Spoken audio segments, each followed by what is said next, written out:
All right, we are live. What is up, everybody? Happy Wednesday. Hello, hello, hello.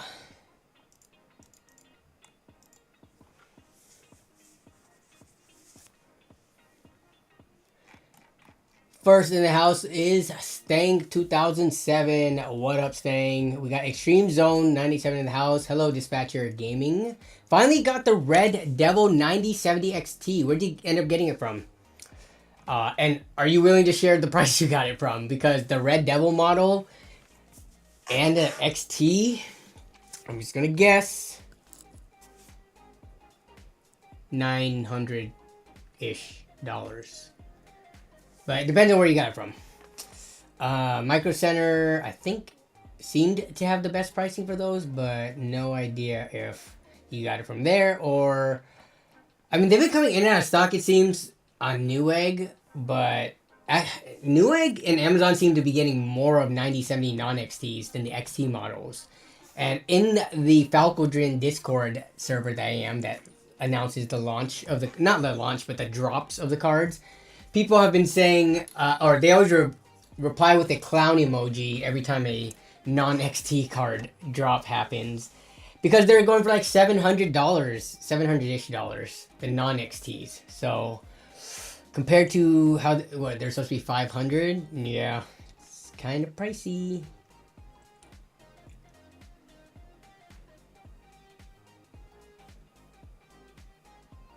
We got... Techie Tech in the house. Coalition Gaming Chris. Hello, hello. We got Big Nick, NRG. Guess that thumbnail didn't end well. You're talking about the... Which one? What? Is there some new news that I missed out on with regards to the tariffs? Chaos says, not any chance in hell. Just shows how little people actually know about the economy and how things work. Are we talking about something else or the... there's so much breaking news today. I pulled up a bunch of different articles specifically for like PC hardware related, but all of them is just like within the last 2 days actually. And I think as of today, the tariffs on imports from China has increased from what, like 80 something percent to 104% to 125. So we'll talk about all that and look through the articles later because a lot of this information is still breaking and new-ish, but we've been talking about the upcoming tariffs since I think the end of last year, and definitely earlier this year. It just felt like something that was still kind of further off. Like, oh yeah, we still got some time, some months, but here we are, first week of April. We are here. So this is now when all the news surrounding it is going to be coming out at a quicker pace. And I'm sure from week to week things are going to change. So it just depends on the different negotiations between us and different countries. So we'll have to see. But we'll get into all that. I feel like it's going to be a heavy topic. Techie Tech. Oh, is it doubled? It is. Sorry. I did see that tariff. Okay, we should be good now. Yeah, I had the NZXT capsule. How doubled was it? Yeah, I feel bad that you donated $2 for me to see it. I'm sorry. I was still, because the chat works, and I'm still saying hi to everybody like from the earlier part of the stream, and then I got carried away. But Luke M. Silver talking about Intel's fabs in Arizona supposed to kick off, and then yes, we do need more fabs in the U.S.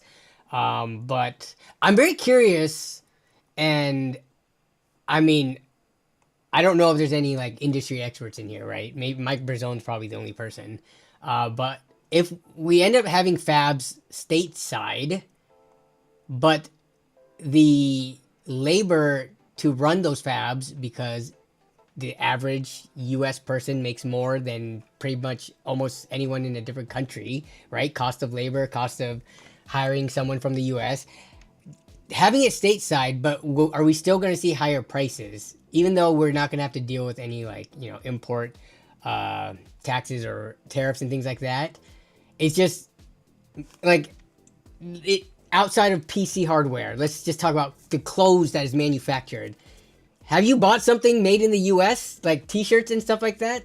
It is much more expensive than the Chinese stuff that you buy from whatever, you know, stores buy from China or Amazon and stuff like that, right? So I'm very curious, moving fabs stateside, what's that's gonna do in terms of the impact of pricing overall. But yeah. KL Winter says, I don't know, Chinese tariffs are still 125. Yeah, I mean, so that's all I'll say, because I'm avoiding Rantville and drama and stuff like that. When we talk about tariffs and stuff like that, it's political, but really it shouldn't be political, right? By nature, it's political because it affects everybody here in the country, and it's, you know, relations from one country to another, all that stuff. But when I want to talk about it, I don't want it to like erupt in a debate between like, Republicans this, Democrats that, liberals this, conservatives that. It's just like, we're just people who live in the U.S. For the people who are watching from the U.S., if you're not, you're probably just watching from the other side of the world, laughing at us with whatever's going on in our country. But for everybody here in the U.S., it's just like, from like, can we just remove the politics aside and just look at how this affects us on a day-to-day basis? And things like increased price of goods and tariffs, it impacts people who have the least amount of money the most. Because you think a rich person is going to care that a Nintendo Switch or like PC hardware is going to be even like double the price? That impacts them like almost nothing, right?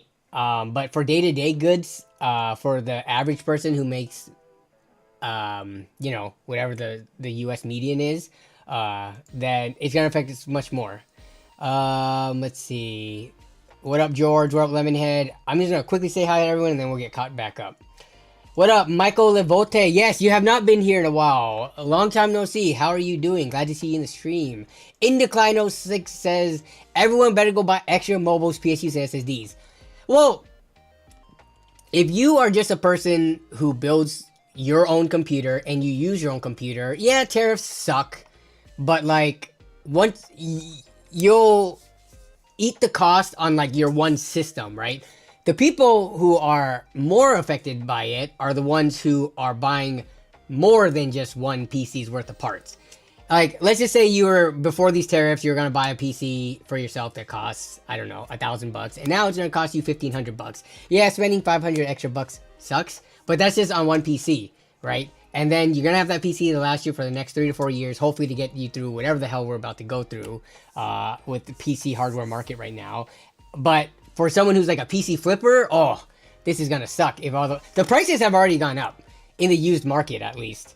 I don't know if it's due to people panic buying and selling right now, or it's more like panic buying, because there's not enough to go around in the used market, at least where I am. But yeah, it like we've seen higher prices in the past before, so.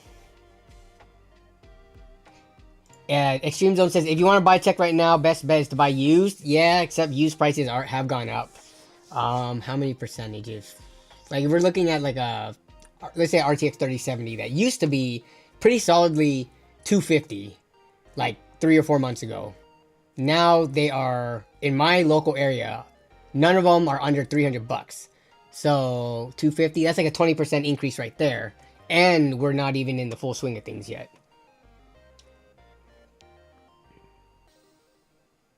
What up, Tony Martinez? What up, Tenny? Danima1 says, hey Danny, what's your opinion on Windows 11, 10 or 11? I got a new build and I'm so used to 10, but everyone's, yes, I mean, you can stay on 10. There are ways to stay on 10.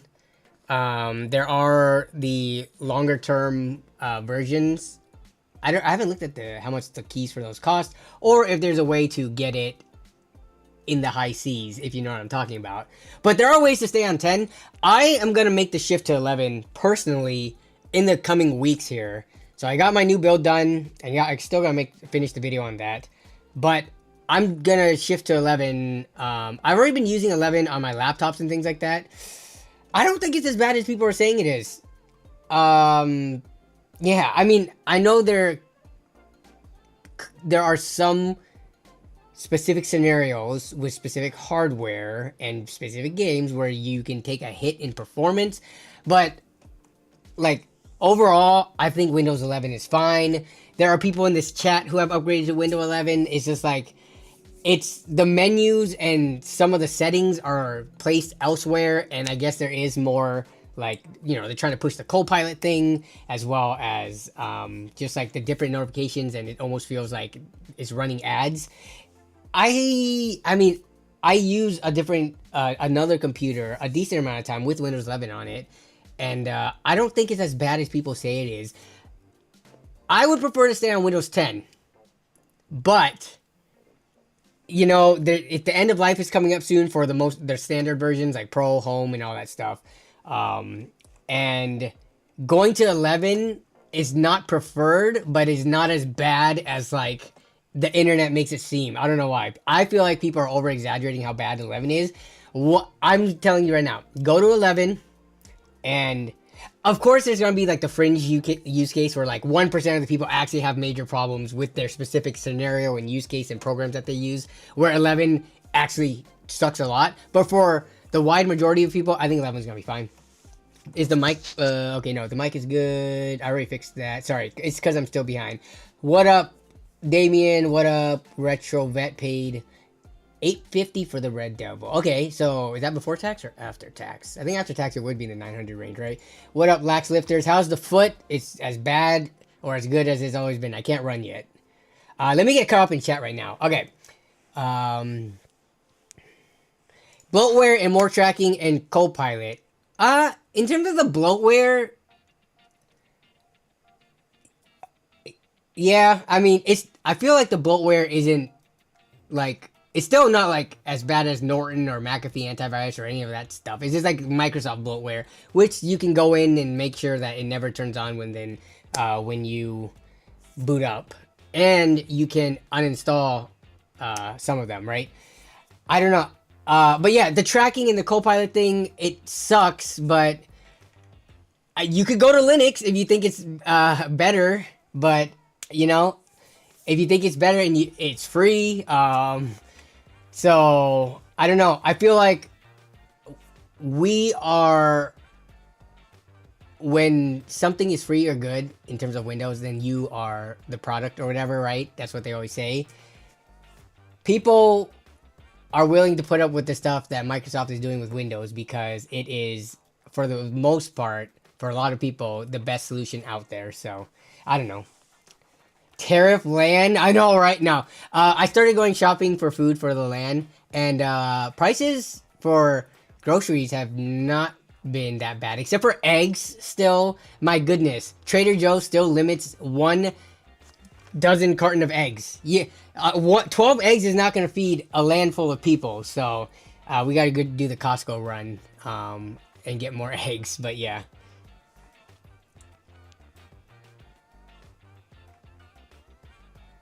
There are stripped down. I think among my like content creator friends, I think Techia City Brian does a lot of the most work in terms of looking into the different operating systems available and things like that, like the different options for that. So definitely check out Brian's stuff. And there are like custom versions of Windows and stuff. So yeah, Windows 11 IoT Enterprise LTSC is a lightweight, stable, and long-term supported version. Yes, I plan on getting on an LTSC version of Windows 11 so that the next time this happens, I don't have to worry about it. Unless Windows 12 is just like amazing, and then it would be for no reason at all. Yeah, just upgrade to 11. Don't be a boomer. Yeah.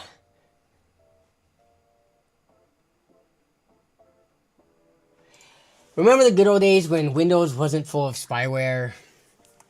For some reason, I feel like a lot of people are more okay with Microsoft spyware than other spyware that is more sketchy, that could be more malicious. But yeah, I mean, I don't think it's just Windows too. It's other non-PC Windows devices.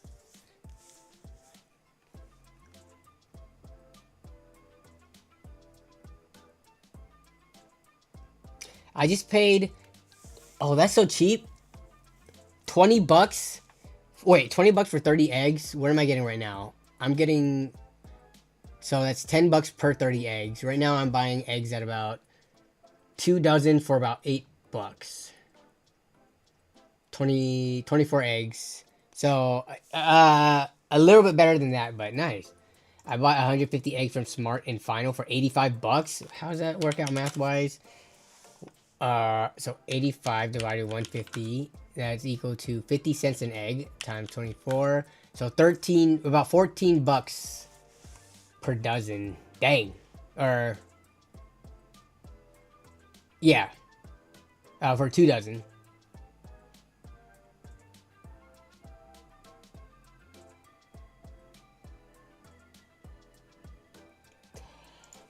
Chris says, any plans to come down for Social Tech Fair that I don't even know what this is. What is this?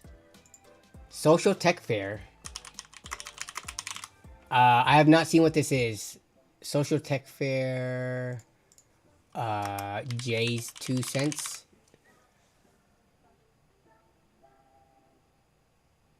Okay, let me see this. Gaming, technology, and industry-leading creators collide with inaugural Social Tech Fair. Oh. Have y'all heard of this? Maybe if you guys watched... I mean, I watched Jay's content, but I've not heard of this. I gave up on eggs on the East Coast. $9 to $10 a dozen at the minimum. We were at those prices, but it's gotten better on the West Coast. But basically, is this JTX? Is this Jay's 2 cents fair? Like... The online technical creator Jason Landgiven. He's Landgiven. Land is in his name. I actually didn't know what Jay's last name was. Landgiven. Landgiven. He's got land in his last name. My goodness. Known as Jay's 2 cents is pleased to announce all brand new SoCal Tech. The brand's mission is to bring together Southern California technology fans. Okay, so dedicate. Okay, let's see. To learn more, visit this website with iBuyPower. Interesting. Given that I feel people have a certain feeling about iBuyPower, but okay. I'm cool with whatever, right? I'm not a pre-built hater, but I feel like iBuyPower is one of those companies that that and CyberPower are among the top 2 Best Buy brands that people hate on. Interesting. Let me see.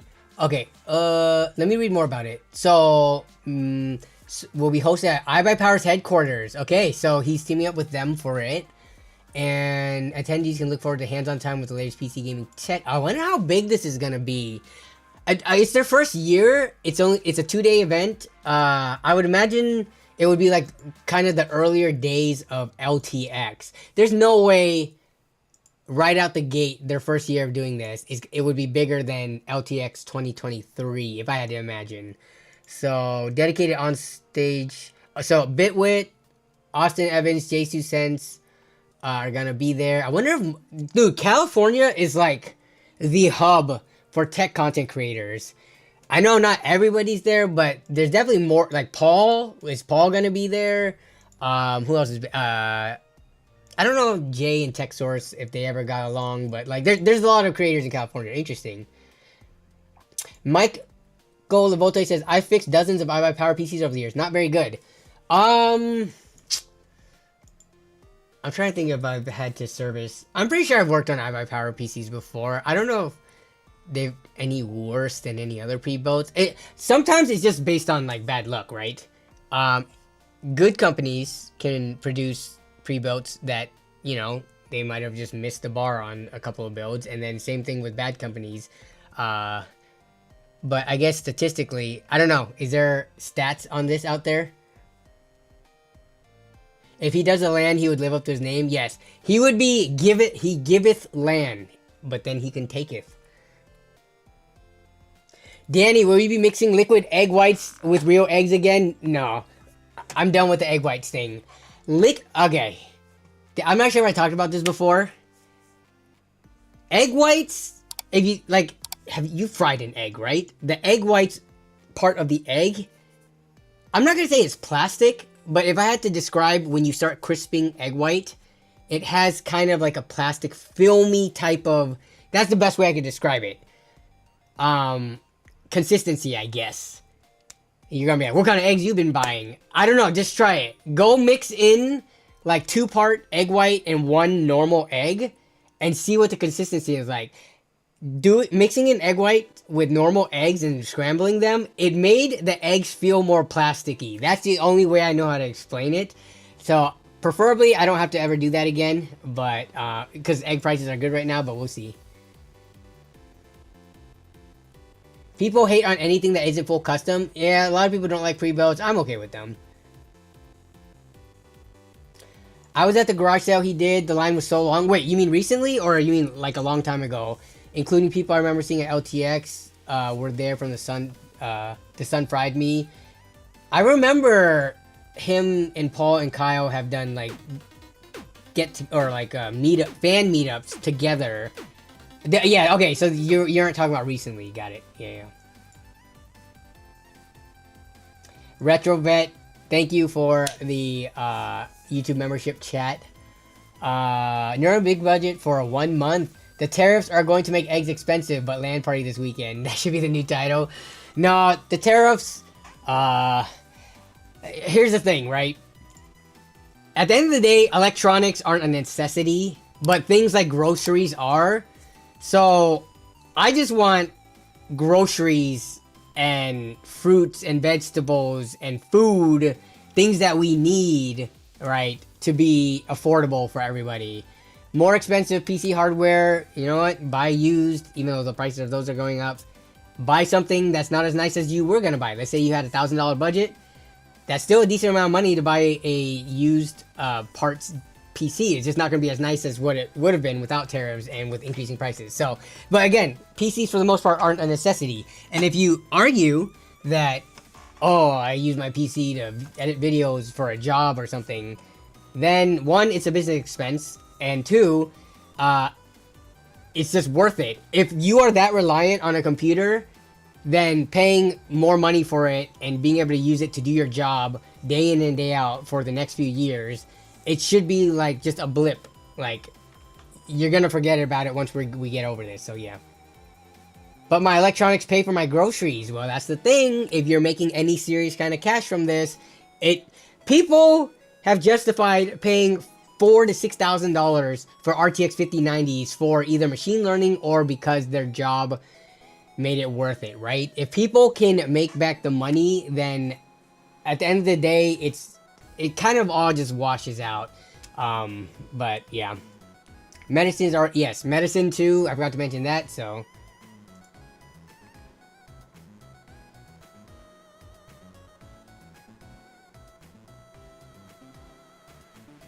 what's a good face cam for Twitch stream? The one I'm using right now. Because it has to be, I'm actually in the next video coming this weekend. I'm gonna have the sponsor spot for this webcam, which is the OBS bot, OBSBot Tiny to Light. The quality is good. Autofocus is good. Like when you put something to the autofocus, bam, like instant autofocus. Like I used to have problems with autofocusing, but yeah. And I think they're on sale right now.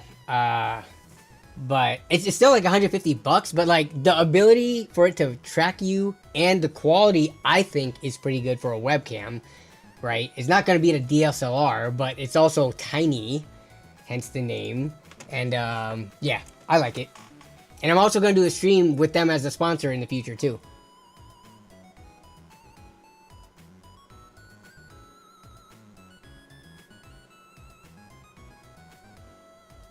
Danny, what do you think of cloud gaming? Cloud gaming. I've actually, I should. I haven't spent time, like, actually trying cloud gaming. But if it's anything like even the Steam cloud gaming in your own, or not cloud gaming, but gaming over network in your own house, even though I'm like hardwired in, I don't know, man. Like, to stream that high of quality, you need pretty like good internet. And when you talk about cloud gaming, are you talking about like the subscription or the paid versions or free versions? I guess it depends. Like, what are you specifically thinking of? I'm asking you guys because I personally don't know. What is the most popular or most utilized or used cloud gaming service that exists right now. It's not Nvidia's one, is it?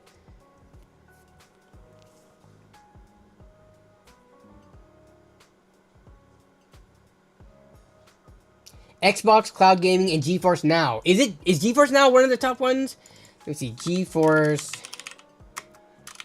Now. My thoughts on it is, okay, what's the pricing? It depends on the pricing, right? I know PC hardware is expensive and stuff like that, but I don't know. Something about...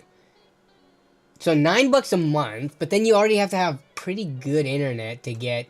To not, like, have it be buffering and to make it all look pixelated and stuff. Like, let me see. For me, the latency thing is whatever. Like, if you're cloud gaming, just don't expect to be able to super competitively play online shooters and things like that. Like, do the cloud gaming, enjoy your single-player games, enjoy your, you know, multiplayer games that aren't as competitive because of just latency issues and things like that. But what, okay, listen, free with ads, 1 hour sections. So that sucks. They'll cut you off and you have to like reconnect. And if there's queues, you have the longest queue times. Or you could pay 1 month for $10, ad-free, shorter queue times, and you could play game up to 6 hours, which some people could exceed, and then you have to reconnect. So I'm curious if you're playing an online match, like let's say Valorant or League or something, and then you disconnect at the 6 hour, what happens there? Has anyone used this in the chat? Let me know if you have. And then the Ultimate, which is $20 a month.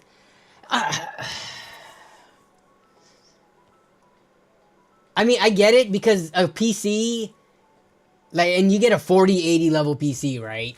Like, to build a 4080 level PC, you need at least like $1,500 to $2,000, if not more, given the prices sucking recently. But like, to save that much money in a given year at $20 a month for 12 months, that's $240, which is still comes in at like almost a tenth of the value of building this PC. The crappy thing is, if your internet goes down, that's it. Like, with your computer, you can still game in offline mode because you have the hardware physically to you. But if your internet craps out for the day, which sometimes happens from your service provider for whatever reason, if the speeds for some reason just are being choked that day, I don't know. It just... $20 a month is actually pretty cheap to be able to game, but the idea of paying this money and not... It is never going towards you owning a PC. It's a very temporary solution, kind of like renting the whole PC fiasco, right? This should be a temporary solution. I wouldn't recommend this full-time at home, but if you have no other choice, I don't know, just do the ad-free one and try to save that money up. Yeah. It's a scam, says In Decline. How much are day passes? You know, with stuff like this, the value comes from when you bulk buy. Like when you get the whole month or when you do the 6 month. Look at the 6 month plan. You save. So you know day passes for something. Oh, day passes. $3 a day times 30 something days. Yeah, look at this. That's $8 a day for the Ultimate versus $20. It's either 7 days or no. Oh my god, paying for this for 3 days is the same cost as the 1 month plan. Yeah, the day pass is almost never worth it in these. They want you in for the longer haul. My goodness, $8 a day in a given month. That would be $240. So it's 12 times more expensive. My goodness.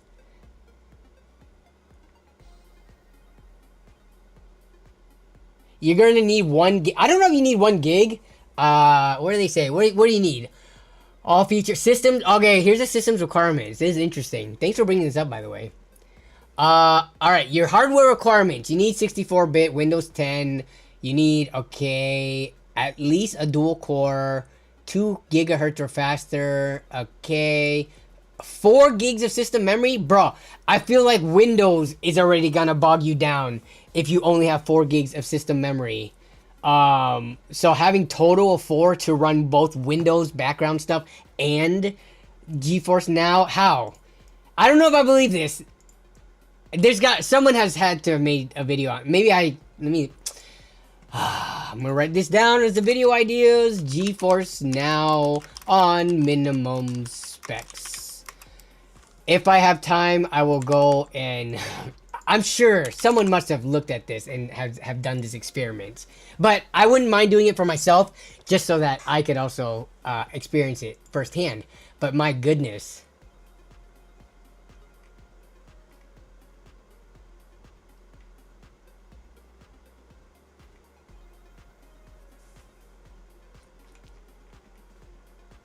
You're better off watching Twitch and pretend you're playing. It's kind of like, remember when you were a kid, if you had a sibling or friends, or usually this is with a younger sibling, right? You're playing a one-player game, your sibling wants to play, you hand them the controller that may be plugged in or maybe not, and you let them pretend that they're playing while you're still at the controls. That's exactly watching someone else play on Twitch and pretend like you're playing. I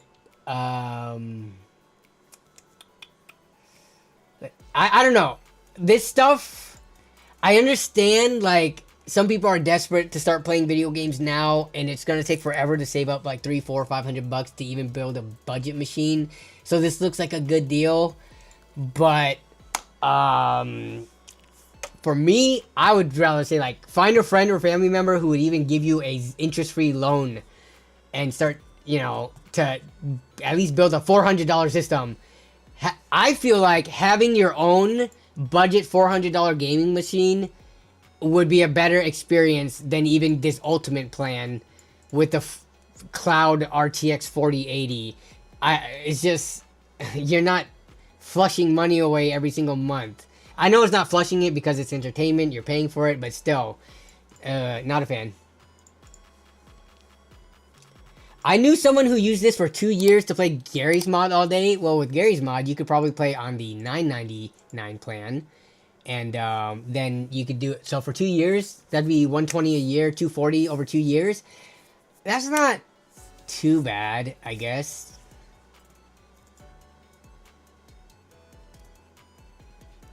Probably test some inspecting, maybe a Chromebook, yeah. With slower internet. Yeah. Like a side-by-side comparison. Yes, you're right. I am assuming that, which is why I brought up earlier. There are use cases for this, right? Kind of like how we talked about how renting a PC isn't a completely horrible idea, because some people travel to other places for the summer and they want a PC for 1, 2, 3 months. So for someone like that who wants to just game while they only have their laptop with their main PC at home, this is a short-term wise, I would say this is a good solution. Even for someone who just wants to come in and out and play games long-term, I mean, it's their money, their own decision, but at that point, is there just a better solution? Like a used console or something like that? I don't know.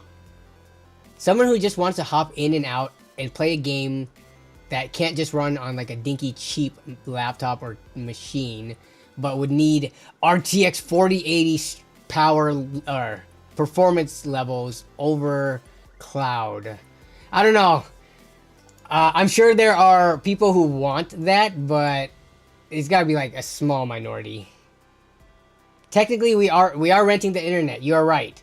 But it doesn't mean we shouldn't try to reduce the amount of subscriptions and rentals and stuff that we have in our lives. I mean, you can have as many rentals and subscriptions as you want. But I think in general, that is not a good like way to save money, the more that you have, I guess. Travel tourism to buy PC components and duty-free shops at airports. I wonder if GeForce Now would be good for gaming cafes with minimum PC rigs. It depends. Like, again, I haven't used it yet, so I can't speak on like how enjoyable is the gaming experience, especially for the people who do want to play competitive games. Bro,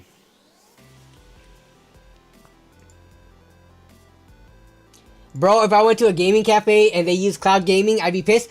Think about, well, if they use cloud gaming, actually, I feel like, yeah, the cost of a gaming cafe, I don't know, how much they cost nowadays. It was like $5 an hour back in high school for the one local to me. I think it was like $5, or if you had the monthly membership thingy, or it'd be like $6 or $7 per hour if you didn't have that membership. But would that be cheaper than it would be cheaper to just cloud game on your own if you had a capable PC at home. Because you would spend $20 in like 3 or 4 hours at a gaming cafe. Anyone have a gaming cafe or been to one recently? What are the hours in the US anyways? I'm sure in China and Thailand, Vietnam, it's like super cheap, but yeah. I mean, yeah, especially not first world countries because of how expensive land and rent and electricity and everything is.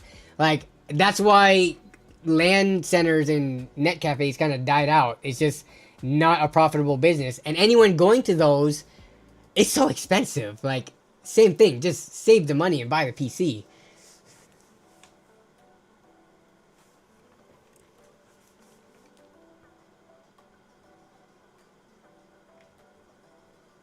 What up, Genre? I'd rather go to Aaron, rent an actual PC, default on payments, and get it repoed than pay for virtualized gaming.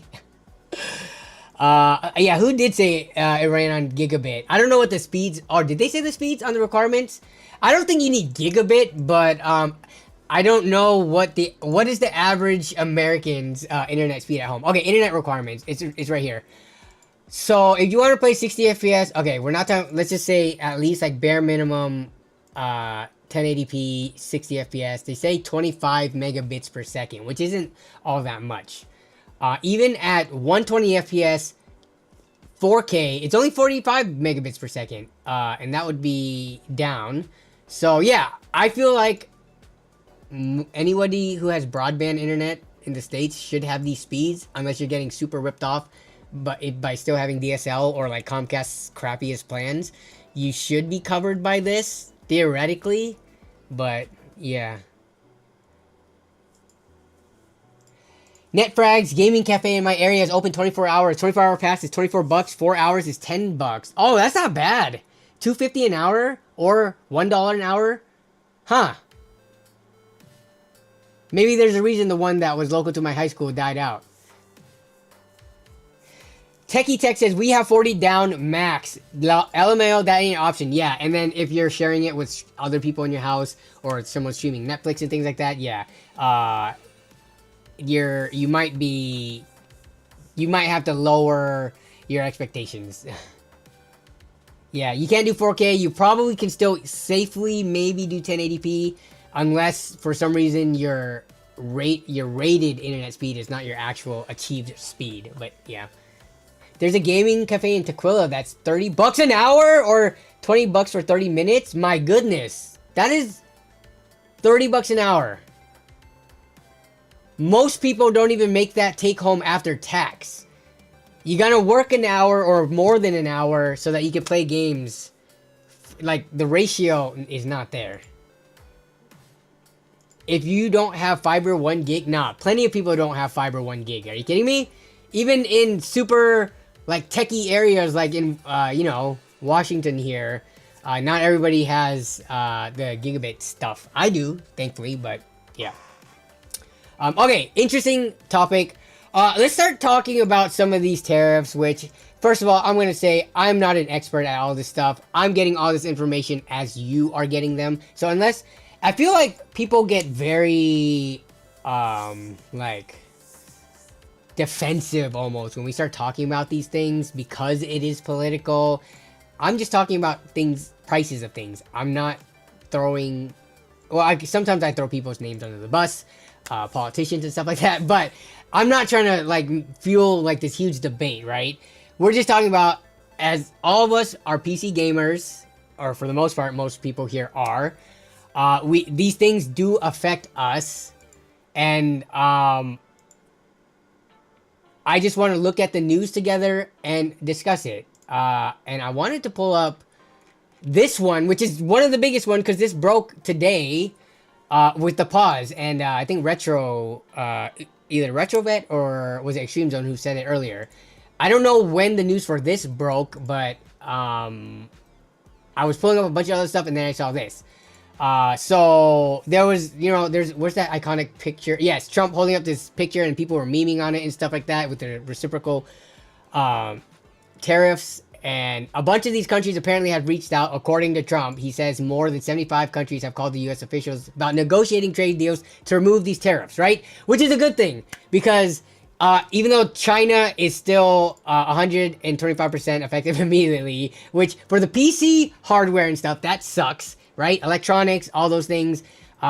China still being, still having the tariff in place, us having the tariff in place on them for the imports, that sucks. But for all the other countries where we get our vegetables and fruits and like groceries and stuff from, at least the things that we need, if the tariffs are removed, it's overall good.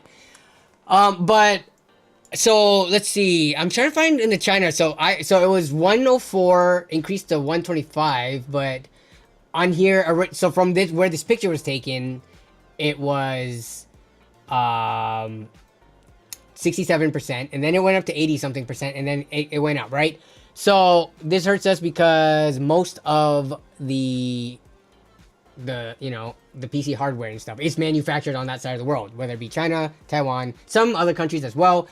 So maybe like if I don't know, so I think I had an Intel CPU manufactured in like Vietnam and stuff. So if it's only China, then it's gonna, I think, affect GPUs and then another like subset of hardware. But we have to see the actual list, because even in these articles, when I was reading through them, the way that they like talk about what is the tariff is going to be applied to, it's very like lawyer speak. It depends on like what components are used in it and things like that. And let me see if I can find the article with that in here. One of these articles had it, not that one.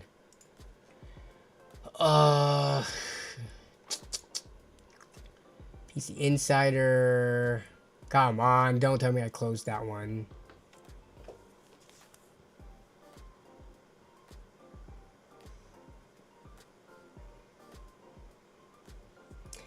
Just know that if the tariffs prove to be effective, this may be for everything. And I do want to say, I think the general principle behind the tariffs is a good thing, right? Because especially here in the US, we are very spoiled. I will admit that. We are spoiled. We get stuff for so cheap. Like, again, can you imagine any of the stuff that we buy that is made overseas with like questionable labor, things like that? If it was produced here in the US by our own citizens, where minimum wage is a lot higher, quality, like standards of living and like quality of the workplace is like a lot higher, it's just way more expensive. So I understand tariffs, like the principle and like at the core of them to bring back manufacturing and production to the US. That is a good thing. It will make more jobs, create more jobs in the US, things like that, and we won't be like susceptible to other countries like during these trade wars. But I feel like there needs to be more of a transition plan. People are not ready for this. Like, to go from nothing to that crazy list of tariffs, and then for China 125%. We get a lot of stuff from China, a lot. So if it was something that, I don't know, maybe this is what we need. I don't remember, like, I'm not like super into politics. I'm into politics when it affects me, which is like the worst way to be about politics. No, but I have been following politics more in my later years in life. But I don't remember in terms of like the US wanting to become more independent with production and manufacturing. Like, how often have tariffs been? I mean, I remember tariffs being brought up like even when I was in college and things like that. But like, how serious has the US been really about becoming independent from China with regards to, importing so much from them? Like, has this been something that politicians have been talking about for decades now? and no one actually did anything about it, and now Trump is actually going to do something, and it's just kind of like ripping off the Band-Aid. Let's see what people are saying. We are going to be nosediving into a recession with something this drastic. Yeah, so that's my biggest issue with it. Like, I'm not against tariffs and the reasons for them, but doing it this fast and this drastically, I don't know. I feel like there are a lot of people who are gonna really struggle financially because of this. So there needs to, yes, definitely needs to be nuance. It's not just about left, right, Democrat, Republican, and stuff like that. Like, even I'm pretty left leaning, right? So even I try to look at it as unbiased as possible and look for the reasoning for why it's a good thing and why it's a bad thing. And dude, I'm not a politician. If I was, I would be making way more money and be making these decisions and probably wouldn't be affected by this, because I feel like a lot of times politicians make decisions that don't really affect them and it doesn't matter, whatever, anyways, regardless if it's Democrats or Republicans. So it's not about which side. Yeah, it's mostly produce and meat from Mexico today around here. California, Foster Farms price is 3x3. Louisiana, so no issue for the southern chicken, but Harris Ranch beef is ×4 more than Mexico. Let's see. Good thing I just finished my PC in time last week. Tons of pork. Import aquaculture will swing to domestic. Make companies regret running to foreign exploited workers. Yeah, I mean, the whole immigration thing affects that as well, right? Almost 90% of our groceries are domestic products. Tariffs shouldn't affect food prices much. Let's see.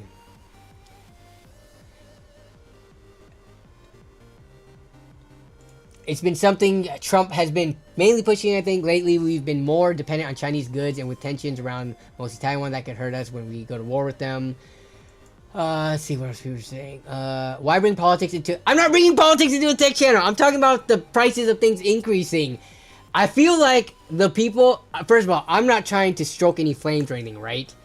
I'm not saying Trump is good, Trump is bad, Biden is good, Biden is bad, Harris is good, Harris is bad. Like, if that's what you get from it, I think it might say more about you than it does me or anyone else in this chat. We're talking about PC parts going up and other goods going up. But I'm not throwing any side of politics or any specific politician under the bus right now. This is something that is going to affect all of us. So, why bring politics into it? Because the prices of the exact tech that we are talking about will be affected by it. If you don't want to listen to this, or if you're somehow offended, I don't think I've said anything offensive to any side of the aisle, then I think, I don't know, you might be more triggered by stuff, and you have your own, I guess, thoughts about this. But yeah, I'm definitely not trying to be polarizing here. This sucks for everybody involved, regardless of what side of the aisle you're on. Gnome says, Raw, first of all, 28 months of channel membership. Raw, I want my Switch. Oh, we were supposed to talk about the Switch too. We'll talk about that, because that came up at the end of last stream. But then we didn't have time to talk about that with regards to the expensive prices and stuff. But let's see. In terms of, so I guess with the tariffs, all I'm saying is, just like the advice I have been giving since like the beginning of time, if you need something, buy it now, right? Even if the tariffs don't end up being as bad as they are, I think it's better to buy something now that might be, 5, 10, 15% more than if you bought it from a month from now, if tariffs, just were completely, like, gone. Versus if they do stay in place and everything goes up, like, when it says 125%, that is a 125% increase. So that's 225%. It's not a 25% increase. So, right, if the prices of stuff, I can't really see it actually doubling, because that's just going to be ridiculous. If everything from China is more than doubled, I just can't see that happening. So I see that number either decreasing due to, through some negotiations or something, or just being completely taken away. But yeah, it's better to buy now. Don't wait, because paying a little bit more now and then the market returning to normal is not as bad as waiting and then paying double the price of stuff later on. So that's just my 2 cents. That's Nobe's 2 cents, right? I could be wrong. I've been wrong about plenty of stuff in the past, but you have to weigh the consequences of being wrong now versus being wrong in a quarter or 6 months, half a year from now, right? It is more expensive to be wrong later. I would rather take the gamble and maybe be wrong now and buy now if you need something. I'm not saying to hoard up stockpile PC components, but if you're trying to build your own one single system for you to use, it would be advised to buy stuff like right now. I'm buying a car soon for that reason. Yeah, like same. Like, my goodness, I'm so happy we bought the EV when we bought it, because cars are gonna go up in price soon. First of all, Shauner, what are you trying to buy? I'm very curious. Let me see. Yeah, I there's this this shirt that if you guys know who Philip DeFranco is, right? He has one that says, "You may not F with politics, but politics will definitely F with you," which is kind of like the same sentiment that Shauner is saying right here. Like, a lot of people are like, "Oh, I'm not political, I'm not into politics and stuff like that." Yeah, like you may not care about it, but it definitely affects you at the end of the day. So, can I start charging tariffs on Facebook Marketplace sales? So this upcoming weekend's video is kind of related to that. So I was in the market. Actually, Caden, are you in the chat right now? So I went and picked up a graphics card just earlier today, and it ended up being a 20 series NVIDIA card, which I don't really want to be buying 20 series cards when 30 series, 40 series, or exist. But the issue is, in my local market, the prices of everything has gone up. So I was kind of forced, because this one was actually priced decently well. This is for a buddy of mine, and his computer can't play the new games that he wants to play, so he reached out to me kind of frantically, especially with all the tariffs and stuff going on. And I was like, all right, I'll help find you a graphics card for the price that you're willing to pay. So I got a 20 series card. It's actually being tested right there right now.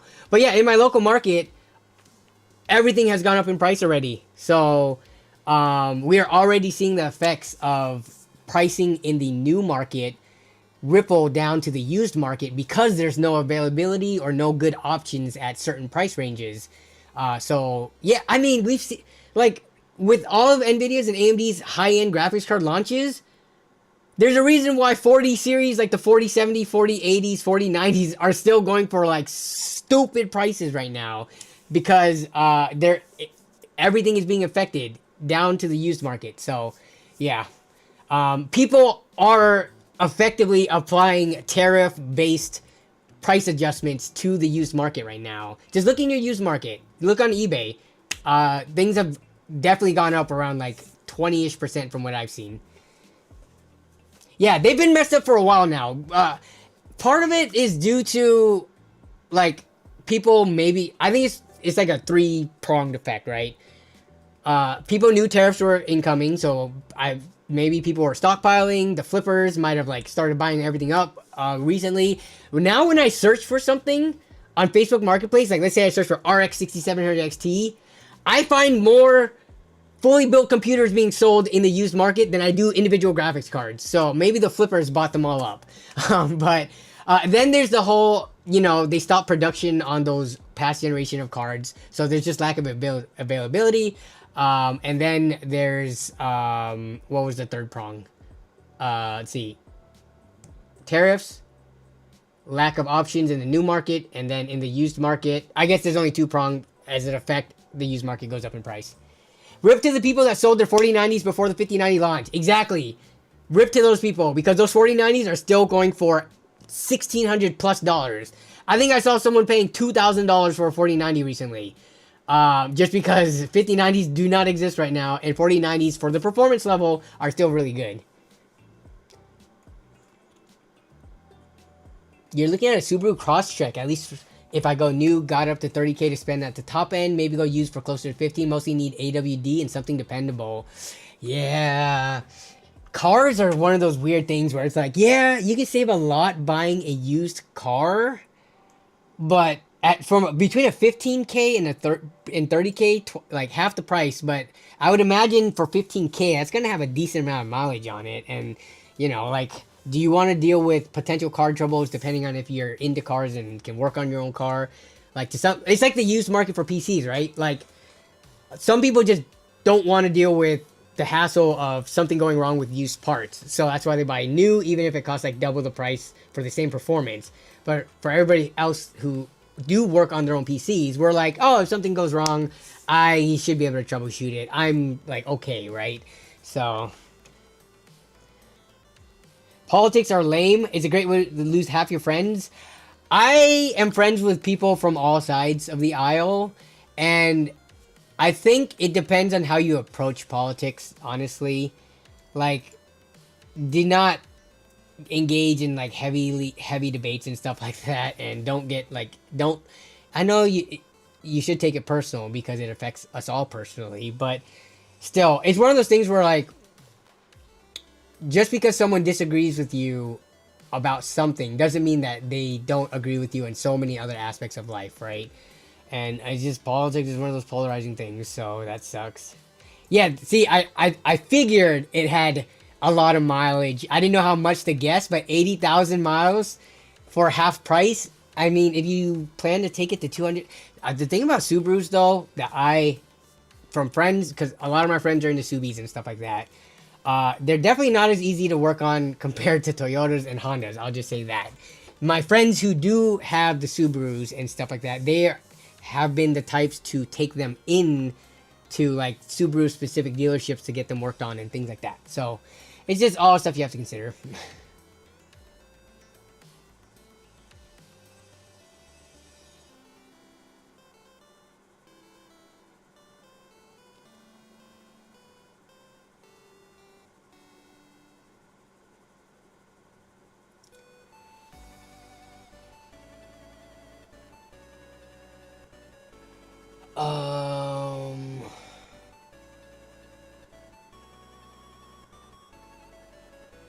Yep, agree with you, Sam.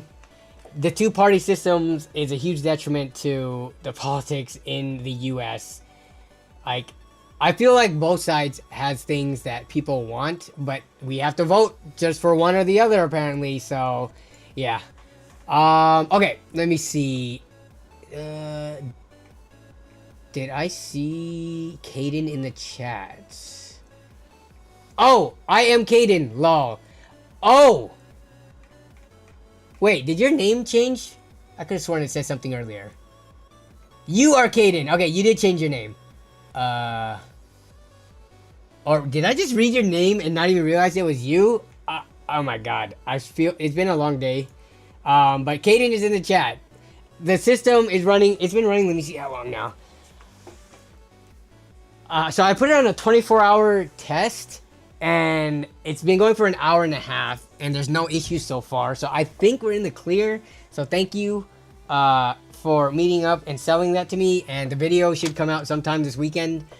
So yeah. Okay, yeah, I might have just... I think what I did was I looked at your comment and looked at your picture and didn't see the name. But glad to see you in chat, Caden. What do you use for testing? So I've more recently switched to OCCT. I'll bring it up here and I'll link it to you guys because they were cool enough to actually send me a key for the unlocked version that lets me test longer than like 1 or 2 hours. But OCCT personal, here we go. So the stability test.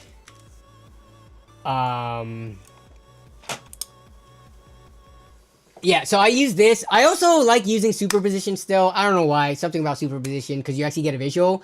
With OCCT, it's like there's no like actual visual graphics going on, right? It's just like this UI, and then it runs a test, and if there's any errors detected, it'll tell you like with text.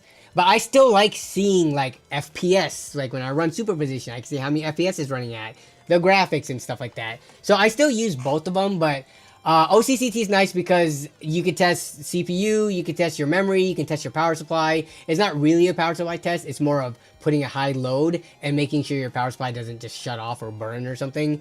But it's not like a PSU test like, you know, a detailed reviewer. So yeah, you guys should definitely use this if you do want to test hardware out. Use a you know, there's Prime 95, there's Furmark, there's 3D Mark, there's so many different benchmarks and tests that you can do. But OCCT is one of the high regarded ones in the PC building community. So yeah. Would you recommend buying a used PSU? Yes. I would buy a used PSU, and what I would do is I would go test it with a like high-end-ish system and run like everything to the max. So basically do the PSU test here where it just puts the highest load that hardware can put on the power supply and test it. And I would obviously be buying or testing a power supply that's from a reputable brand, that's not just like some random, talking about the PSU tier list, F tier, because like I don't want a power supply that under a high load could damage my own hardware. I'm okay with using lower tier power supplies, but there's just some that you just don't touch, right? I'm honestly, personally, okay probably going down to D tier. D tier doesn't mean like it's just like the regulations and the spec is not as like tight, but D tier is not burn your house down, blow up territory, right? That's like, I think, just F tier. Even E tier on the PSU tier list, if you look at the grading system, there's nothing, I don't think E tier, the way that they grade it, necessarily, if something goes wrong, damages your system or catches fire. I think that really is F tier. Or it might be E tier, it might damage your system. But like C, D tier, that's not what happens. And I have used, before the tier list even ever came out, I have used power supplies that have been all the way from A tier down to F tier on the PSU tier list. And I've never seen one of those fry an entire system or burn a house down. But obviously, if you have the choice to and the money to, buy a better power supply. But yeah, I'm okay with buying used power supplies. So getting back to this question, me being able to buy it and me being able to test it to be able to be comfortable enough with it is one thing. Would I recommend someone who is less experienced with troubleshooting or just less experienced with computers in general and not comfortable with it? I would honestly, my answer would be saying no, unless budget is a big issue, right? If you are just on a super tight budget and you only have like 20 or 30 bucks for a power supply, you basically have to go in the used market. There's not much in the new market at that low of a price range, unless they're like 400 watt or something that might not even be able to be enough for you. So then you have to look used, and then once you look used, it's like you want to be able to test it and have confidence in it. And if you aren't in that position, then no, I would not recommend buying it used. Man, the post-mining boom days were the best. 1200 watt titanium PSUs for 60 bucks a pop. Really? Is that like... Give me one second, I got a call. I thought a lot of miners would have kept stuff like that, because if you think about it, offloading graphics cards makes sense, because graphics cards, they have like a... You know, they become irrelevant the older they get and the less... As newer graphics cards come out. But I feel like for power supplies are more timeless. Like, a power supply has, for the most part, kind of standard connectors. I know we're moving on to like the newer ATX standards now with the 12 volt high power and stuff, but you can still use old power supplies on tons of hardware. So I would have thought miners would have at least kept the power supplies, because they would have been able to, you know, respin up new mining rigs with newer hardware in, you know, down the line once there's a bull run and stuff. But I've seen too many fires over the years with cheapo PSUs. Just don't do it. You've personally seen fires, or have you seen like stories on Reddit and like Twitter and stuff like that and YouTube videos? I've seen a lot of computers and have had my hands in a lot of computers that have had questionable PSUs before the days of the tier list and before people really knew what was going on. And I have never seen a computer fire, like, ever.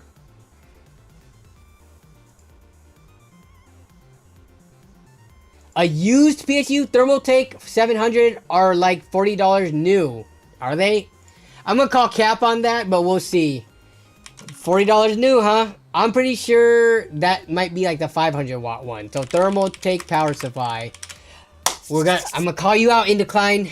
All right, you said a new 700 watt Thermaltake. Well, here's the 500 watt. What people call, is this F tier or is this E tier? I forget. Here's a 500 watt one for 40 bucks. I don't think we're gonna see 700 watt for 40 bucks. I think you might be over exaggerating, my friend. I'm pretty sure this is the F tier one, which is funny because I know so many people who have used this power supply with zero issues. That's why I want nuance with the power supply tier list. I get it. If you're building a $2,000 computer, yes, do not use this power supply in it. But if you're building a $300 system, for 40 bucks, yeah, you can go used. But let's say you can't buy used because you can't test it and you're not confident. 40 bucks for 500 watts, you're not going to get much better than this. I think if you spend 60 bucks, you can get like a C tier MSI one or a Segotep one or something like that. But still, like, yeah, Z tier, yeah. Let's see. I'm not going to gamble on cheap 400, 600 watt white smart or non-rated PSUs. Apivia Prestige, the one PSU that they make that is decent, 800 watt 80 plus gold, still a great deal. Yeah, I think we talked about the Prestige before. Is that still that cheap? I would have thought the Tariffs would have brought the price up. So, do we know if it's the exact same platform for all of them? I think, okay, so I'm not doubting what you're saying, Chris. If you're looking at it from a more cautious point of view, or even from like a PSU tier list purist point of view, the issue about power supplies is companies are known to do a bait and switch out their internal hardware so that even if this did have a good review at one point in time, I mean, we're talking about brands. I would feel like Apivia is probably one brand that people would question more than, say, Corsair or Seasonic or something. You know what I'm saying? Like, but the Prestige, let's do the PSU tier list, which again, you guys know my stance on the PSU tier list, right? I am by no means a PSU tier list elitist, but I always do find myself looking at the tier list for a quick reference, and then I try to look at in-depth actual reviews to see like why it failed the test and things like that. So this one is on the C tier. It's the new version. So let's see, SPL tier list, which I think Sean linked it earlier, but I wanted it to open in this window and not my Chrome window, so that's why I typed it up. All right, let's look at the Apivia. Where you at, Apivia? Again, I'm gonna say, we look at the tier list, but we look at it with an open mind and with nuance. Prestige. Okay, so even they looked at it as well. I know they based it off the old one, but they've been making modifications. I wanted to see, because they downranked or upranked some of these power supplies in this newer list. But Apivia Prestige, C tier. I mean, I see where Chris is coming from, saying all you have to do is spend another 26 bucks, you get 300 more watts, and you get multiple jumps up on the tier. I am very curious though, because for me, okay, what else has Apivia made? Does Apivia, so cases and stuff like that, but from like the past, right? I've known Apivia to be a power supply man, like a company that sells power supplies rather, not manufacturers, because they might just slap their label on it, whatever. But I've known of Apevia for power supplies primarily in like the last decade. It looks like they've got, and I think cases too, maybe. There's too many now to remember, but let me see. C tier is good enough for me. I agree with this take. Actually, I want to take a look at some of their cases. So they've got some pretty generic. I swear, some of these cases are like, isn't this a Montech case? That almost even looks like the Montech logo. I swear, Montech or one of the other budget case manufacturers has this exact same thing with their own logo slapped on it.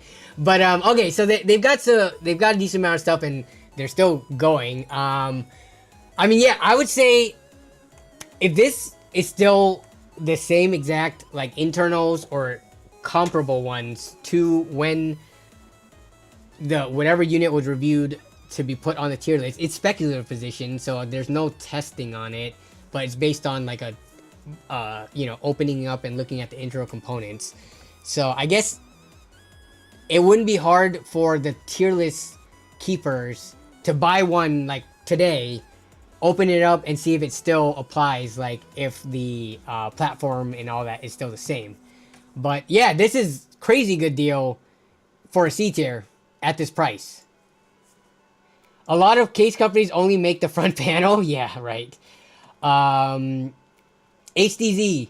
But wasn't Tariffs supposed to make that $40 Thermaltake PSU cost $100? Well, that's the thing, right? We'll have to see, because all the news of everything, I mean, we've heard about the tariffs and stuff for months now, but I feel like in the last specifically week, it has been making headlines, across the traditional media outlets, as well as specifically the tech news outlets, right? So it's like HDZ sounds like they don't think the tariffs are going to make the prices go crazy. So they don't believe tariffs are going to have that much of an effect on PC components and electronics, it seems. And HDZ, I would love nothing more than for you to be right, and for me and anyone else who thinks the tariffs are going to have a big impact on prices to be wrong. I would love for you to be right? Like, at the price of everything being lower cost, I will gladly be wrong. But we're going to have to wait and see. I think it's still too early to tell. These things don't just happen like literally overnight. The graphics cards specifically, if you read any of these articles, they have already been affected. So we're gonna see if everything else comes and follows. So yeah, it's not like tariffs hit and suddenly the prices flipped overnight. It does take in some of these articles, they were talking about how like Apple flew. Let me see if I can find it. Apple flew like 5 planefuls of products or something to get ahead of it, to stock up. So they're the ones who's hoarding the toilet paper. If I can find in the article here, Apple. Yeah, meanwhile, other vendors like Apple are working around the tariffs by shipping a huge volume of product from India to US before reciprocal tariffs take effect. Yeah, but where's the 5 airplanes quote that I saw?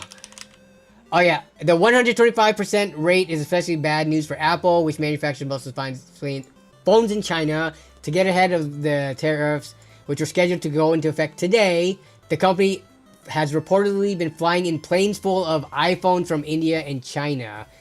I mean, and then you got to go through to like look at the source of that source and stuff like that. But I think like most people would do, the companies are trying to prepare as best as they can. So they might be able to keep the prices down for a little bit until anything they have runs out, and anything new they have to bring in is affected by the new prices, right? It's like the whole toilet paper situation.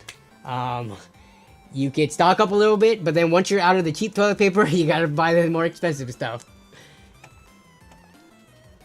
I just want actual stock of video cards. Then I can decide what price I'm willing to pay. When restocks? Yeah, I don't know. I can't tell you. It sucks. I am looking like week after week at, you know, like my friends and family are constantly asking me for like, oh, can you build me a PC or can you help upgrade my PC and things like that. And it causes me to like look in the market to help them out, and it is not looking good. Again, I had to resort to 20 series RTX card, which is not ideal, but yeah.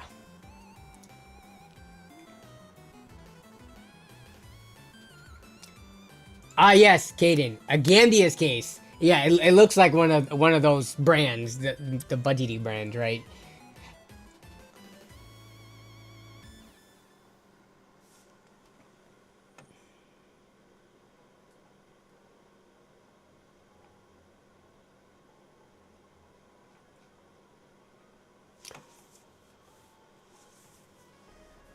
The president of Nintendo. Okay, we got something. NPC's buying up all the toilet paper. And Decline says the president of Nintendo recently confirmed it's not because of the tariffs. Why does this sound familiar? So Nintendo Switch 2. So if I type in Nintendo Switch 2 tariff, that should bring up this. Why Trump's tariffs right here? Ars Technica. It's funny because I want to say, like, oh, Ars Technica has been around for a long time. They are a well-respected outlet. But if you've been following politics for any time ever, anytime you say, like, oh, this is an outlet that you could trust or you should be able to trust or they've been around for a long time and stuff like that, you're always going to have people doubting it and saying, fake news, you can't trust them. If you can't, like, I understand. There's like this whole thing about not wanting or not trusting mainstream news media. But have you seen some of the stuff that the smaller news outlets are putting out sometimes? Like, what can you trust, right? You can't trust anything, apparently. So there's no facts or no information at all. Everything is fake news. But Ars Technica, let's read this. Why Trump tariffs probably won't cause immediate switch to price bump. So this should... let's see. Nintendo made an unprecedented move delaying the Switch 2 pre-orders. I remember hearing about that to assess the impacts of the tariffs where consoles are produced, but most of the tariffs were recently delayed for 90 days. I'm trying to see the CEO. Okay, where's the Nintendo CEO specifically? So we know about the 90 days thing. Though I don't know about the Switch specifically. Where like internals, like what components is all of it? One country or multiple countries, because that could affect their pricing. While industry analysts seem to think this kind of immediate price increase is unlikely, they warn that Trump's tariffs could have longer term effects. Okay, yeah. Where's the CEO statement though? I'm trying to find CEO statement.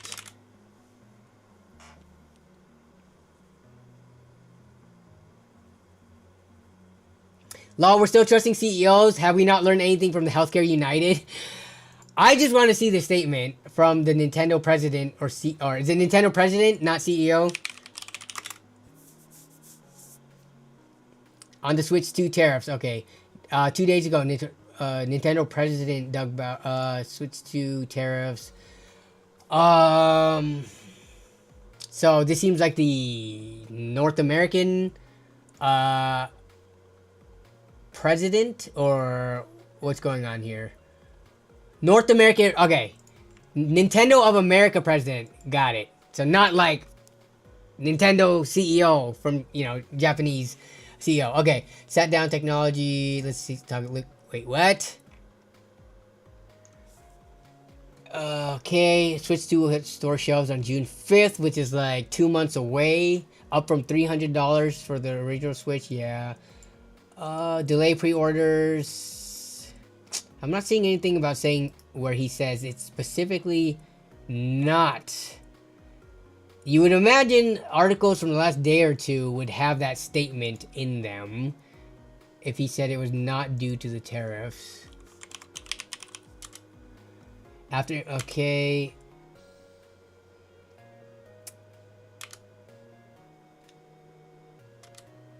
Yeah. I'm not seeing anything about him saying it's not gonna impact it. So if you can find an article, let me know. It's almost like he just made things up, huh? I don't know. Weird. I mean, HDZ, If you, wherever you got your sources from, I'm not seeing it. I'm just giving people the benefit of the doubt, right?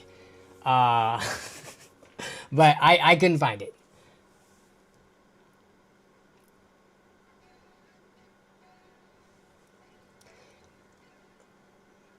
Okay, Mike Brazone, industry analyst, chiming in. There's so much product being built right now for second half sales if prices don't adjust. So people will buy these out. The supply chain will back up and the economy will collapse. So prices will come down because no one wants the economy to collapse. And okay, so Mike Brazone is also thinking that we should be fine. No one wants the economy to collapse on supply being built right now, backing up all the way to AMD and Intel and Nvidia, or we're all effed. If these recession talks have any truth to them, we might actually be effed. We don't know yet, so we just have to wait and see. Don't worry, in 20 short years from now, when Trump tariffs get manufacturing back to America, maybe prices will come down. And this isn't even talking about housing pricings and all that stuff, which I'm okay because we bought and we have a low interest rate, but my goodness, I cannot imagine being a young person trying to buy a home in this climate right now.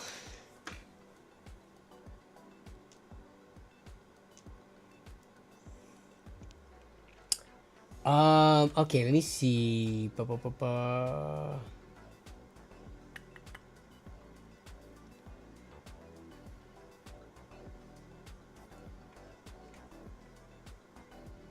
What do we think of the physical Nintendo Switch 2 games? A throwback to... I know we're not a console... Like, we don't talk about consoles ever. I'm definitely not a console person, but... Switch 2 games. Cartridge. Cartridge? Card... What do you call them? Switch 2 game card. Are they actually going back to a... Does it look like a retro thing? Doesn't it just look like game key cards? What are we talking about here? I'm not caught up in the news. Nintendo is the last company I would ever trust with digital-only games. The last company? I'm trying to think if there's any other companies with a bad reputation. I'm not a console person, so I don't know of all the different like drama with them and any of like, you know, Sony and Microsoft and stuff over the years. Or even on the PC game launcher side of things, like, you know, there's Epic, Origin, Battle.net, all of them. I feel like on the PC space, has there been any huge drama with regards to digital games and just like not having access to them anymore? Oh, sorry. I mean to include Nintendo Switch 2 physical game. Oh, you're talking about the pricing, not the act. I thought you were talking about them going, making the cards look like, you know, the old Nintendo cartridges and stuff. Funnily enough, it doesn't affect me, so I don't care. No, I'm kidding. I don't know. They say vote with your wallet. I mean, you could do that with graphics cards and PC hardware as well, right? Vote with your wallet. Just don't buy at higher prices. But we know that never works. Gamers are willing to pay the higher prices to get their hands on the games or the consoles or the PC hardware, whatever, just so that they can get it now. So it is very counterintuitive or contradictory to what I've said before. Just buy now. If you need it now. Does anyone need these things? Probably not. Gamers have soft hands. Definitely not diamond hands. Exactly. We got the paper hands for sure. Pain will be temporary but needed. I've been around for a while. You need to be patient with the economies in flux. I mean, yeah. It's just going to be interesting, right? Like, you could go back and watch the streams from the pandemic time, and it is so different. All my streams are still readily available to watch right now. Sometimes I go back and to pull information from old streams. But if you guys are ever like needing more things to listen to, and for some reason there's nothing better to listen to than my past streams, Go and listen to some of the streams from like 2020, 2021. And it's wild to just listen to the things that we talked about back then during COVID, and during the COVID recovery period with regards to just pricing of hardware. I know a lot of us has experienced it, but even when I go back and like listen or watch some of the old content, I'm reminded because I've forgotten how bad it was. So yeah, again, we'll get through this. If these tariffs stick around and they're as bad as everyone thinks they are, we will get through it, and then we will talk about it with not fond memories. It's wild that COVID was 4 or 5 years ago. It does feel like a long time ago, right? We already have switched to ROM dumps now. You're talking about people are able to already emulate them? I'm like, the only things okay, what have I emulated before? Like all the 2D stuff, like Nintendo, Super Nintendo. I've emulated like PlayStation, N64. I've never really emulated newer or more current stuff. I think the latest thing I tried emulating was Dolphin, which is... What is Dolphin based off of? Does the Dolphin span multiple consoles? Is it like Wii U, something like that? But the reason I even tried emulating it was because I really wanted to play Breath of the Wild when that came out. And I didn't have a Switch at the time. I eventually got a Switch for Melissa for Christmas one year. Was it for Christmas, or did we just buy it for... It might not have been for Christmas. Maybe a birthday, or maybe something. I don't ever play it. But anyways, before we got the Switch, I was like, I really want to play Breath of the Wild. It looks so cool. And then I tried emulating it, and I had modern hardware at the time, and it was just like really hard to emulate because it just didn't run well. It was running at like, I swear, like 10 FPS. So then I just quit and stopped. But I remember when PSU emulation, or not PSU, PS2 and Xbox emulators were kind of newer. Even if you had modern hardware, like, because going from 2D emulation of like the older like Super Nintendos and stuff like that to 3D emulation was always still pretty difficult for even like the most recent hardware. So I don't have a ton of experience emulating like the more 3D-ish consoles and stuff like that. Like, dude, emulating Super Nintendo games is like the easiest thing in the world. You don't have to get additional like add-on stuff or plugins or anything like that. You just get the emulator, you get the ROM, you run it, and it works. When it comes to the more recent consoles, I feel like emulating there's always tutorials and stuff like that, but you're downloading more things and having to push more buttons and stuff like that. You're saying, okay, so you're saying the emulations aren't out, but you're saying the ROM dumps so that eventually when the emulators are out and working, the game files are available. Is that what you mean by dumps? I don't know the terminology and lingo. I'm just assuming that's what you meant by the dumps. My PS1 is working, but the CD is dying. The CD of like the one game, or are you talking about the CD reader?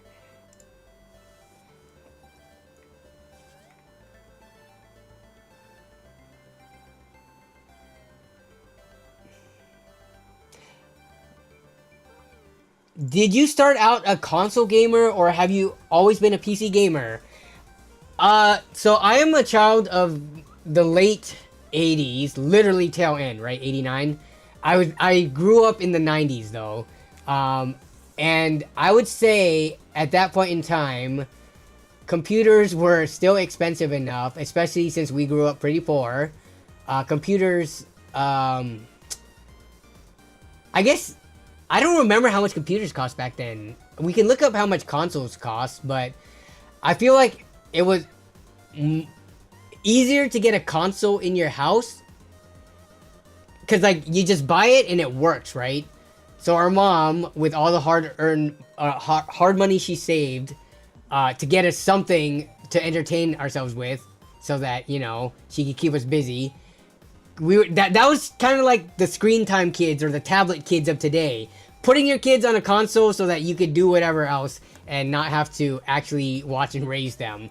But yeah, so we had a Nintendo growing up, and that was like the start of my gaming. I think I was still too young, and eventually we got a Super Nintendo. For being poor, poor people don't make the best decisions, right? Like, how did we still have consoles when we were poor?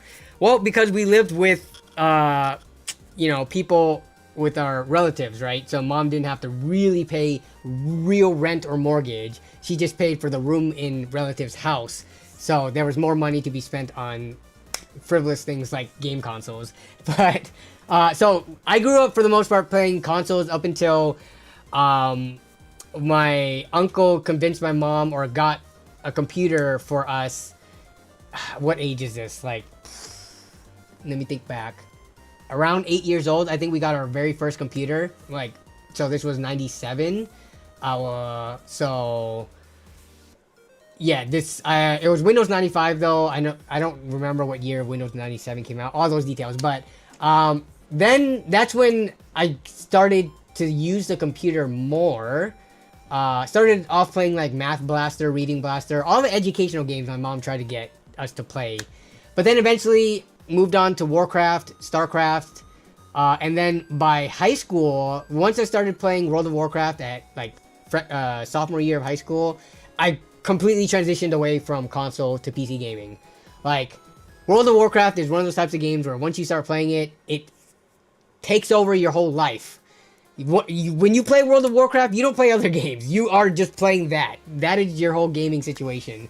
So that was when I got really into PCs. So that was like, what, 2004, 2005 time frame. And then I've pretty much transitioned away from console gaming since then. So, the last 20 or so years, I've primarily been, not even primarily, exclusively console gaming, or PC gaming. But we do have a Switch I got for my wife for Zelda. So yeah.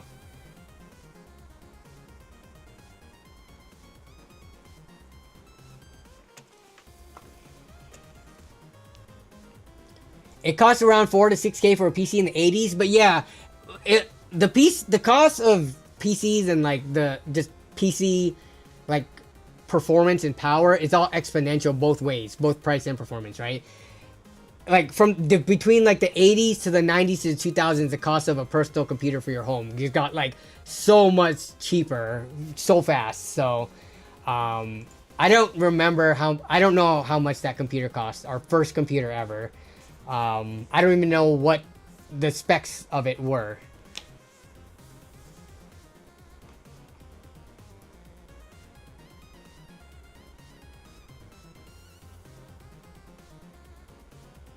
That must have been tough with your drinking problem at 8. What drinking problem? What are you talking about, Jason? What are you talking about? I don't know what that is a reference to.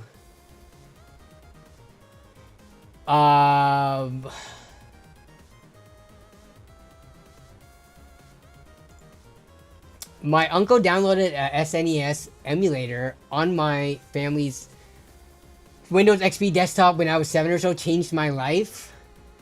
I mean, dude, you can emulate from your phone nowadays. Like, why even do it from the computer? Just play all the emulators as if it was a handheld from your phone. They run them so good. Probably could run like I can't speak on like the 3D games, but probably up to like N64 pretty easily, and maybe PS1. I honestly, phones have gotten so powerful, but I don't game much on a phone, so I have no idea how well they could emulate things. I know people have successfully, I guess through Steam or other various methods, play World of Warcraft on their phones, which is kind of nuts, but yeah. I play Pokemon on my phone all the time, yeah. And like emulators are free. I still don't know the legalities of emulators and stuff like that, but let's just not ask those types of questions.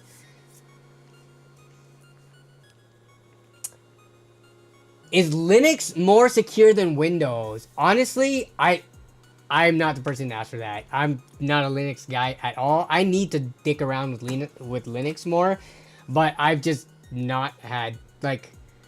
You gotta choose your hobbies and how you spend your free time. Like, I really should. I should just spin up a machine and then just mess around with it. But in terms of the security of it, anyone else able to speak on that? Is it one of those things where it's like, it is secure because there are less, like the user base is much smaller, and technically here's my explanation of it, and before I read any of your guys' comments or explanations, if I had to just like make up a reason why Linux might be more secure, if you think about the people who even attempt to use any, you know, distro of Linux, right? They are more tech savvy than the average person. And the pool of all people using computers, they like, what is the percentage? Let me see. Percentage of PC users by operating system, right? If you look at it, so you've got more tech savvy people using it, and let's just, I'm just pulling this research gate. Let's just say that they're a reliable source. You got Windows with like this huge piece of the pie, then you have Apple, and then you've got like Chrome OS, other stuff, and Linux is 1%. If you were someone who was trying to design malicious software, spyware, malware, viruses, etc., does it make sense to design something for an operating system that has such little user base, and that user base knows what they're doing and are more tech savvy? Or is it better to design one for the larger piece of the pie where there are way more tech unsavvy people to be able to dupe and to get infected with whatever the heck ransomware, malware, virus that you have? That's my explanation for it. But let's read what you guys have to say for people who actually do know more about Linux. Linux is as secure as you make it. I feel like you could say the same thing about Windows. Windows is secure as the websites that you go to, as secure as if you turn on Windows Defender, as secure. And people, I feel like most people say Windows Defender is actually pretty good at catching a lot of stuff. But you could also go for third-party antivirus software. So like, yeah, you could make Windows as secure, right? So, okay, that's one person saying that. I love Linux, but Michael Lavote nailed it. Same with Windows. Okay, makes sense to me. To see, Linux isn't a single point OS like Windows. Yeah, I understand, but I'm just saying, like, let's just talk about the most popular distro then, right? Like, whatever that may be, different pie charts are going to tell you different ones. But if you look at like the most popular ones, and not just Linux as in general, the most popular used version compared to Windows, is it more secure? Let's just change the question to that. Yes, the main security risk sits in the desk chair. It is user error. So for the person who originally asked the question, I don't think it's a matter of like one is more secure than the other, unless my explanation holds true, where there's just not as much designed around it because it's not as popular, and the people who are using it aren't gonna fall for your crap.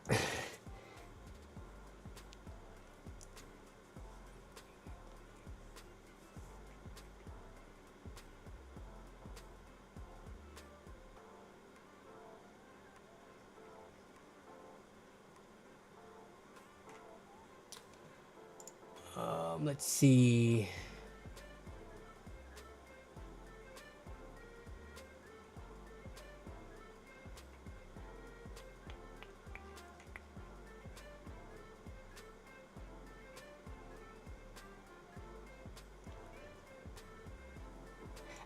Do we feel the same way about Extreme Zone's comment with Windows 11? Do we feel like Windows 11 is only a pain to use or sucks to use because of user error or the person sitting at the chair? Or do we feel like I mean, I already gave my opinion on Windows 11. I don't think it's that bad. Like, I've adjusted to it. I have I guess actively using I have 2 Windows 11 installs that I like hop between, and then my main PC is Windows 10, but it's about to be Windows 11 soon, so I'm soon gonna not like have Windows 10 at all in this household. Give Windows 11 a chance like peace. Yeah.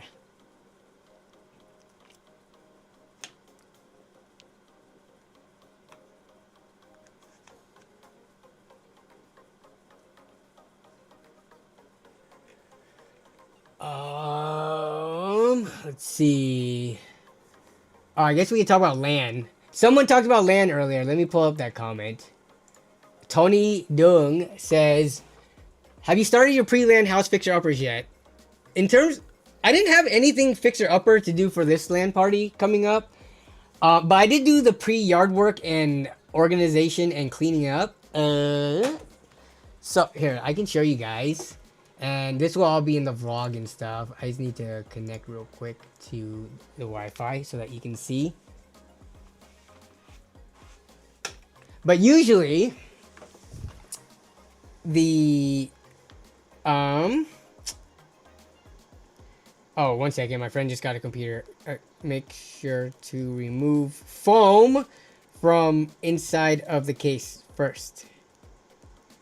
I shipped a computer to a friend of mine on the East Coast. I built him like a small rig and then shipped it to him because he's been using a laptop that I helped him find 8 years ago.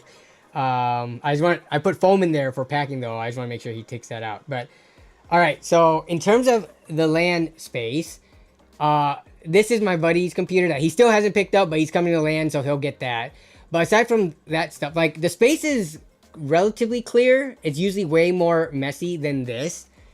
What will happen is these shelves are gonna move over here, and then I'll move these two tables that way. So I've cleared and made room and broke down so many boxes over the last week to be able to make room for that. But I also still have quite a bit of stuff on this side of the room, so I mean, this is my corner of throwing stuff into, and eventually I do need to break down some boxes, but also like some of these are stuff that I have listed for sale or boxes of PCs that I might need, you know, just for whatever reason later, if I need to ship it or something. So this is the messy corner, and that side is ready to go though. But I did the yard work because the grass was getting crazy since I haven't mowed it. I don't mow it when it's wet or in the winter and fall. So it hasn't been mowed since the summer, but I did all the yard work because people are going to be coming around the side of the house and stuff. So I'm pretty prepared for LAN, and I think even video-wise, I'm going to finish this video and hopefully get it done before people start arriving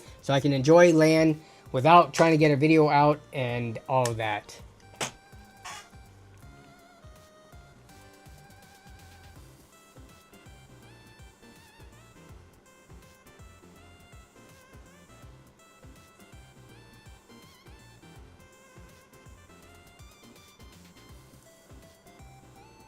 Light Skin Mike says, what upgrade would you recommend for my RTX 3080 that's under $1,000?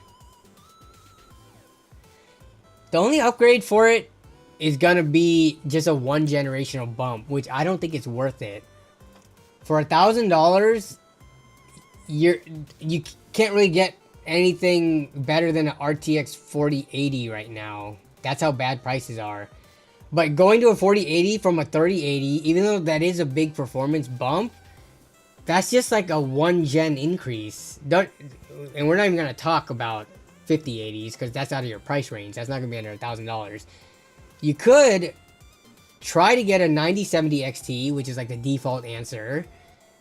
But I mean, that for $1,000, people. I'm going to tell you 9070 XT, but then you're not going to be able to buy it because unless you have a Micro Center near you, then you might be lucky. But buying those things online still sucks to this day. So hard to make a recommendation.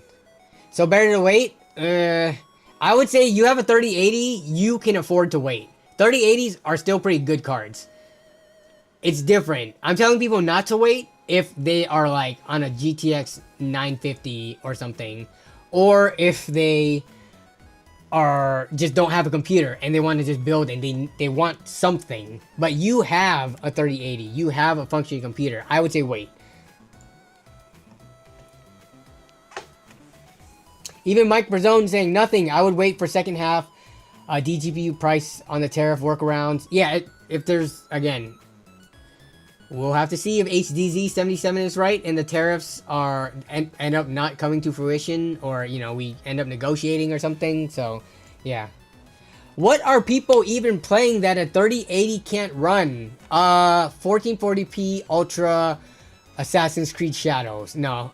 Probably like higher end stuff, Monster Hunter Wilds, unoptimized games where getting a better graphics card will get you better performance, but it's not by the fault of the hardware, it's by the fault of the optimization. I agree with you, Evotech. I think 3080 is still a very good card. In the used market right now, they're going for around like 400-ish, 450. Their price has gone up. At one point, I swear they were like down to 350, but everything has gone up. So yeah, I think a 3080 is definitely even more than a holdover card, right? I would say like something like an RX 6600 or even a 3060. If you have one of those right now, it lets you game. That's the biggest thing. Just being able to game, even if it's at a lower resolution, at a lower frame rate, as long as it's above 60 FPS, right? At lower graphic settings, 1080p, that's still, to me, infinitely better than not having a PC. So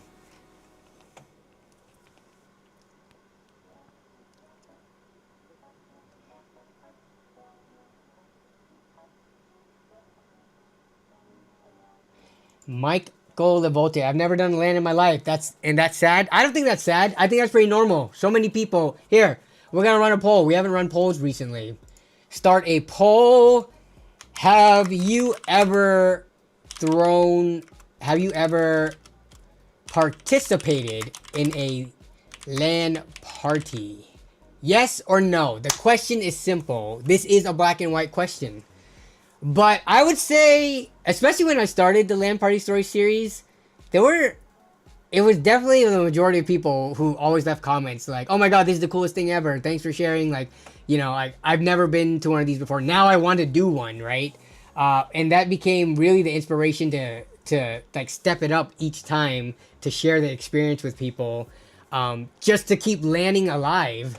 But I'm curious in this, like, yeah, the votes are coming in. We'll just let this poll run. But right now it's like a 30-70 split. More people have not been participating in a LAN party. And if you have never, dude, you can have a LAN party with 3 people. Just find 3 people or like 2 other people and yourself. Like, LAN parties don't have to be like these big, huge, grand things, or you know, there's like the mega LAN parties, like DreamHack and things like that, which has hundreds, if not thousands, of people. And then there's like local LAN parties that, you know, people throw in various states and cities that have like hundreds. And then your personal in-home LAN parties that is anywhere from, you could I don't know if I would call 2 people a LAN party. What do you guys think? Would you and another individual, would you call that what is the bare minimum that needs to be head count wise for it to be a LAN party in your mind? I would say like 3 or 4. I don't know which number I want to stick with, but like once you have 3 to 4 people and you're like sitting in a circle gaming together in the same room on the same, you know, network switch or modem or whatever, and you're ordering pizza and hanging out all night, sleeping over, I think you could LAN party with 3 to 4 people. I think you need at least 3, says Shauner. 4 sounds better than 3. Yeah, I mean, obviously, the more people, the better. Though, I think at some point you hit a limit where you degrade in quality if you have too many people. We might be near, for our personal LAN parties, I think, like, having 20 people would be too much. We currently run around 12 to 14-ish people. 11 to 14-ish, and I think, honestly, going any more than that, like 16, 17, 18, it would make the experience worse. So, there's definitely, like, a sweet spot, but for the bottom end, I think 3 or 4.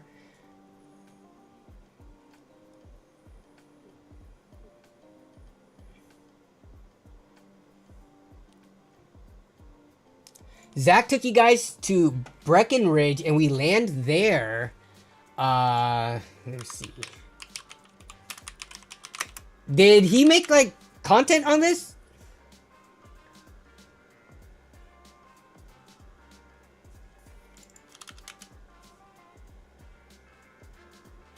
You're talking about Breckenridge Resort, not Breckenridge, Washington, right? or no, that's Breckenridge Lane in Washington. I did not know about that. I know Zach had a in-office LAN party because he actually hit me up and asked me like you know, if I had any like tips or things to like consider ahead of time. So I wrote him a quick like write-up of like, all right, this is, you know, things you want to consider, have the games pre-downloaded, think of which online games, LAN games, think of the food, all that stuff. But and then he released like a YouTube short. I don't think he made a video on his LAN party that he threw for, you know, the people that work for him. But I did not know about the mods one. Interesting. We had 6. It was a great and that was a great number. When you say 6 videos, you're talking about short form stuff, right? I don't catch all the short form stuff. Okay, I need to go and look for these. Zach makes so much short form content.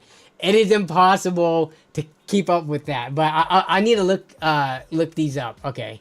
Yeah, okay. That's what I figured. I think I definitely catch the more of the long form stuff. But he was joking about how he's milking. That's the running joke for my LAN group. Everything is like, oh, that's content. Oh, that's content now. So yeah, our LAN crew is the exact same way because the camera's on like the entire time. So okay, I definitely need to look at it. No, I say at least 6 to be a LAN party. I've been told at least 5 to get it going, but you're the pro here. We have had LAN parties of 4 in the past. It was me, Jesse, Martin, and Jan at their apartment before, and it was a fun time. We were playing H1Z1 at that point.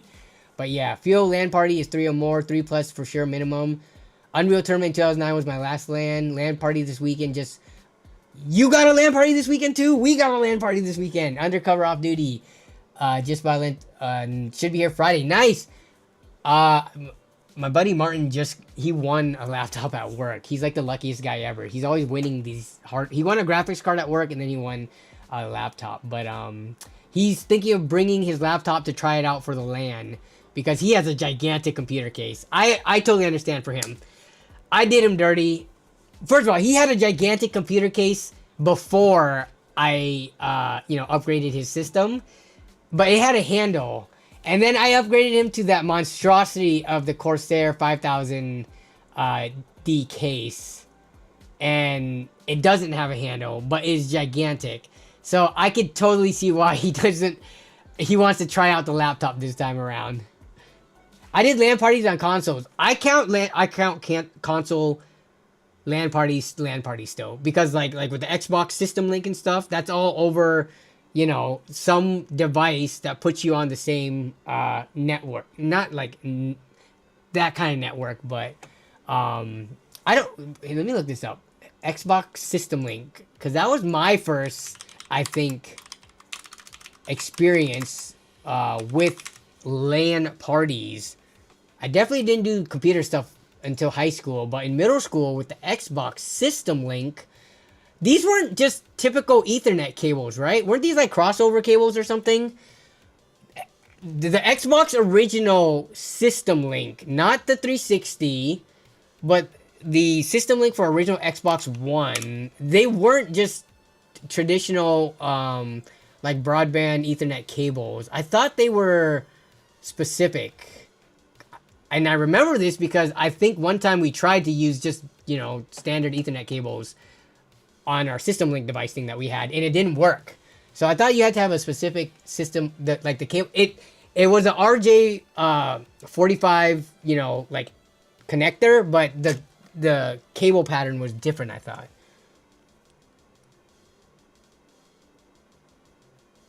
Where does he work? Can he apply? He works for like kind of like almost a system integrator, like on a mass scale level here in Washington. The job doesn't sound like it's too good, but because they do computer builds and like, you know, and stuff like that, they do work with computer hardware, and that's what the giveaways during holiday parties and stuff is apparently, so.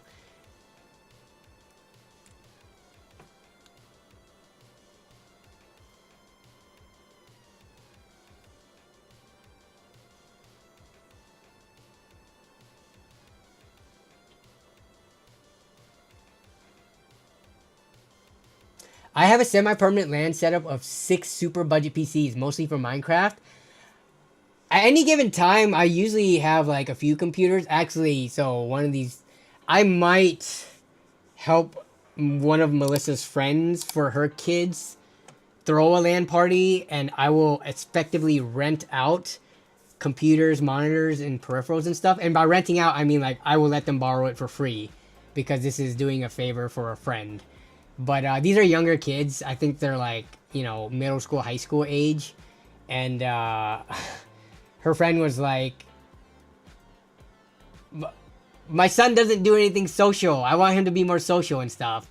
And then Melissa told her about like, oh, Danny plays video games, but he does it socially. He does like LAN parties and stuff from time to time. So she was interested in it. And like, she wants her son, who is like chronically on the computer playing games and stuff, to be more social, even if it is playing games. So that's why the LAN party was brought up. And then she's like, oh, asking like how that work and stuff. And then I offered, I was like, hey, if you want, I'll let you borrow computers and stuff. So this is me trying to like, you know, pass on LANing and like spread the love and joy of LANing to the next generation. Even though, do I consider 13 and 14-year-old kids a different generation from me? That's a 20-year difference, 20-something year difference. People have kids at like 20 years old, right? 18 years old. So this is just me trying to keep LANing going to the younger generation, essentially. So we'll see if it actually happens, and I'll probably document it if it does.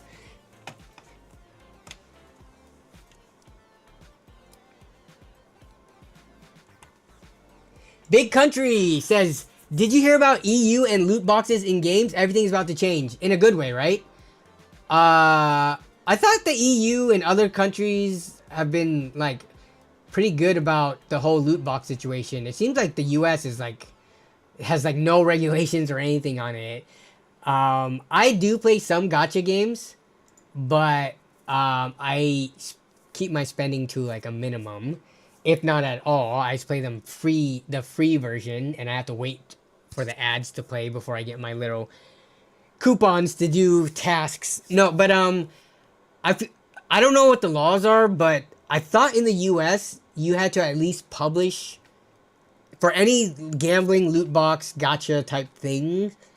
You had to at least publish the probability of winning specific stuff, and I thought that was it. Beyond that, there's like no limits or all that.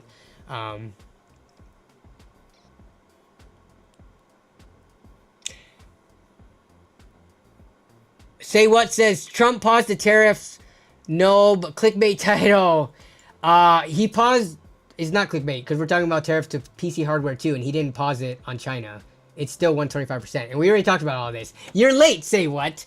But no. We saw that. We talked about it. He paused it. Very different than completely removing it. He might remove it for a lot of countries, as you know. This is what we looked at earlier, but with China, definitely not. And we'll see. And it's at the highest rate of any country. So we'll see. Again, I don't mind being wrong. Just based on how things have been going, though, I feel like we're not going to be lucky enough for it to be wrong. Yes, you're right. He definitely paused and unpaused and made exceptions for certain things. We definitely saw the exceptions for PC hardware at some point in the past. I don't remember what year it is. So, yeah. Yeah, EU consumer protections are... Dude, every time on Reddit, I'm looking at, like, someone has a problem with MSI or Asus and they don't want to repair their hardware. Someone from the EU swoops in and chimes in, like, oh, yeah, in the EU, you would be able... after like 6 months to return it to the retailer that you bought it from, and they'll take care of you. And here in the US, it's like you got 30 days for the retailer, and then you got to deal with RMAing or whatever from the manufacturer. It just sounds like EU. Anytime I hear about PC related problems and returns and like stuff like that, they just have it way better over there. But their pricing isn't as good in the US. So which would you guys rather have? Live in a country where PC hardware is noticeably more expensive, but they treat you like really well when it comes to, consumer rights and stuff like that. Or live in the US where prices they were better. We'll see. But then you have to deal with the crap that we deal with. It's kind of like, pros and cons to both sides. I buy used, so I'm more of a fan of cheaper prices. I mean, that's a perfectly reasonable take.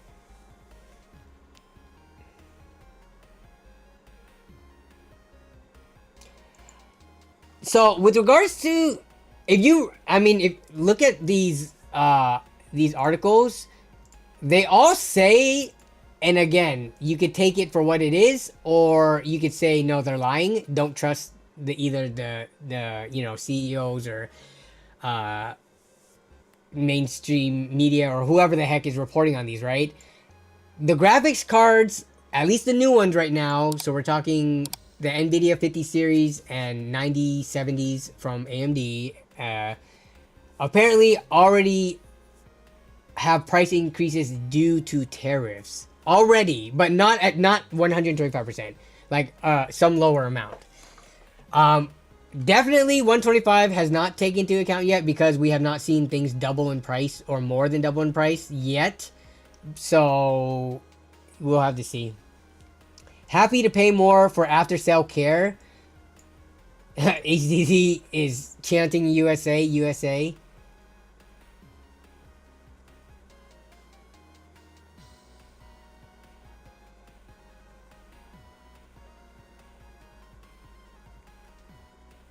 Yeah, refunds, and they're treating them from another form of currency equal to money spent on them, so that it's not wasted money. That's the exact amounts in packs now. Oh, no more buying 2,400 tokens for a 2,200. Oh, interesting. So now you can just, yeah, that's so annoying having to buy this fake currency, but then it comes in increments more than, so you can just buy outright exactly. But still, if you just think about like loot boxes and just digital products for the amount of money that people spend on them, I'm not trying to like impose my own viewpoints and stuff on people. You're free to spend your money all however you want, but I just know, based on knowing people who have been heavily into gacha games, and even myself, I've spent money here and there for gacha games, that, you know, some that I'm still playing to this day after 4 or 5 years. So in terms of like me supporting the company by spending a little bit of money and getting something in return for it, like, it's whatever, it's kind of a win-win situation. But there are people who whale some of these games and spend literal thousands of dollars, if not tens of thousands, if not hundreds of thousands of dollars, which to me is mind-boggling. These must be like rich oil princes from the Middle East or something. But like, spending that types of money, you will for sure regret down the line. Nobody, especially since a bunch of these like gacha games and stuff, they like die out. Like, have anyone who plays gacha games, and I don't play that many now. I like have my one that I play, but for a while there, I was in search for like JRPG gacha games, and I was trying like everything under the sun.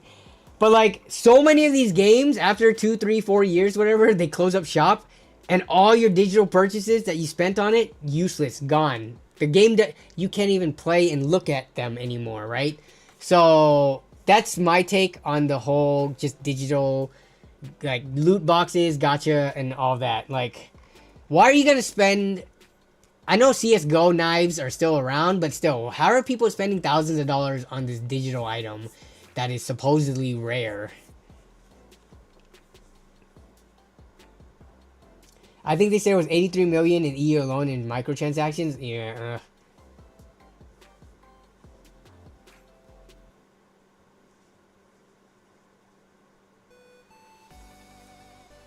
Yes, that is true. It's called power creep. Even the game I play, oh my god. It's embarrassing how many hours I have AFK run in Last Claudia. Oh, I will show you guys, just because I want you guys to know I'm not just talking out of my butt here. When you're talking about a gacha enjoyer, and a lot of these are AFK hours, but a lot of these are also actual in-game hours, okay? You want to talk about gacha games? This is my Steam. This is my Steam, okay? Look. I'm not joking when I say but I haven't spent thousands and thousands of dollars. But I do play gacha games. 10,000 hours. Almost 11,000 hours. Again, a lot of it AFK running, but still, I play it on my phone too. I love that game. It is very fun. But, yeah. But just playing those games and joining, like, the communities, like the subreddits and the, Discord servers for those, you're surrounded by the type of people who do spend their life savings on a freaking digital mobile game. How do you have that much time for that? I've been playing this game since I think 2020 or 2021. So you do the math. But yeah. In CS you can always sell back. I had a butterfly knife that cost $90 and is now $1,000 until so Counter-Strike is a game that I don't imagine going, out of like end of life anytime soon or if ever. But there are games out there where they do go end of life, and what you got from it is completely useless. I think CS2 is being used to move crime money. Yeah, CoffeeZilla made a video about that. But I mean, same thing with the crypto. Where are those ugly NFTs? Same thing with that. Same thing with Pokemon cards. People are thinking it's just like a money laundering thing, which I don't know the truth behind that or not. So the LAN Party thing, actually, it evened about 40-60 split now. 40% of people have attended LAN parties, so not as bad as I would have thought. I definitely thought it would have been like a 20-80 or 30-70 swing towards not landing.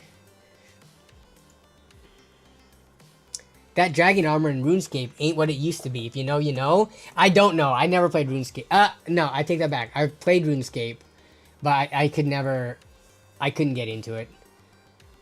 Does RuneScape have microtransaction armors and stuff like that?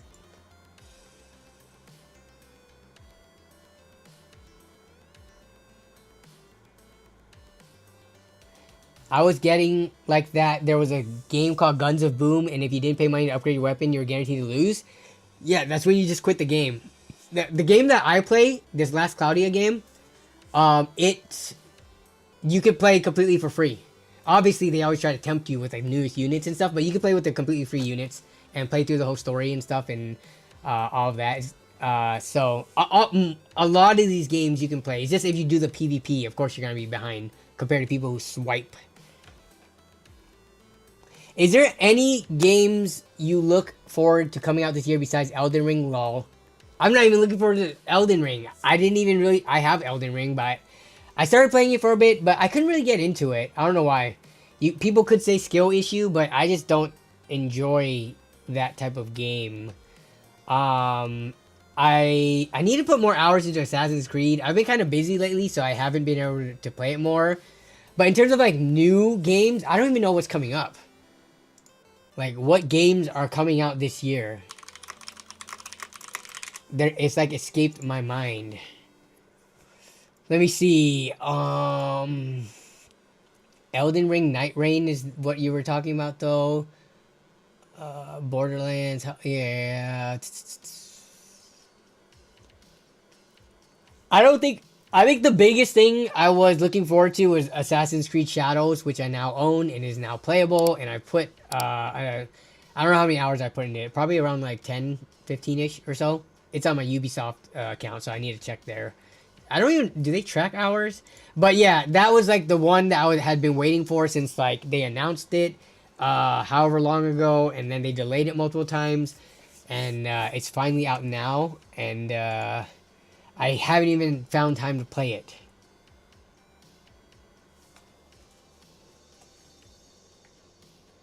What is this window? Interesting.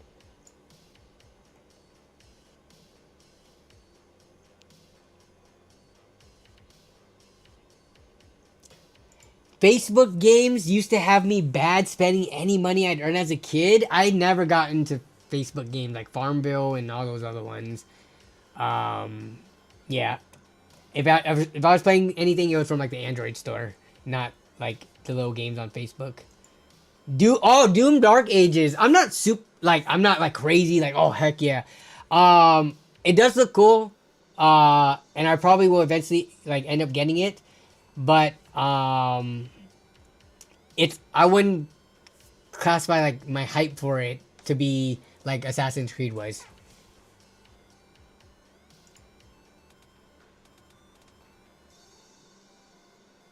LAN parties were more fun, or were more funny with CRT monitors, bro. They were inconvenient with CRT monitors. What are you talking about? They were more funny, but my gosh, CRT monitors with how much room they took up, like on your table space, lugging that thing. Like, I understand it was part of the times, it was part of the experience, but some things, especially when you get older and stuff like that, it's just like you value and appreciate the convenience. I appreciate LAN for just hanging out with my friends for a whole weekend at a time and dicking around. The PC gaming, of course, is fun and stuff like that. But even if we just like rented a cabin in the woods and went and hung out, that would be very fun to do too. But yeah, the LAN, like the gaming aspect of it, is definitely there, but it's more of the uninterrupted time hanging out with your friends physically in person, and you know, like doing whatever together, is the biggest part for me, anyways, that I enjoy doing. So the CRT monitors, the fact that now we have LCDs or LEDs or OLEDs or whatever, and they're much tinier and lightweight, I will gladly take that change. The fact that we can play all the games over the internet and not have to deal with all the network issues that come up when you try to actually play LAN-based modes and port forwarding and configuring your network settings on each individual computer, because old games and new like protocols or new operating systems, they don't always work out too well, right? So just playing on the internet through Steam, even though it's not technically, we're on the same like switch and modem and everything, but we're not playing over internet exclusive or an internet void LAN or whatever, you know? So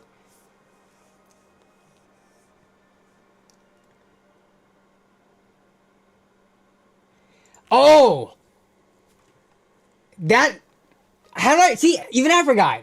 GTA 6, which is not going to come out on PC this year, but it should be coming out on console this year, right? I'm excited for the console release of GTA 6. Grand Theft Auto, top 3 influential games of my childhood. Oh man, that's difficult. Top 5. It's really hard. It's like between Pokemon, World of Warcraft, Grand Theft Auto, Halo, and then like anything from Squaresoft. I'm gonna bunch all the Squaresoft ones because it's hard to say like which Final Fantasy game or Chrono Trigger, or like I'm just gonna bunch together Squaresoft's JRPGs, right? But yeah, Grand Theft Auto 6. Like, I put so many hours into Grand Theft Auto 5, I didn't play Grand Theft Auto 4, unfortunately, because it was mainly a console thing for a while, and then once they finally released it to PC, the port was, like, questionable.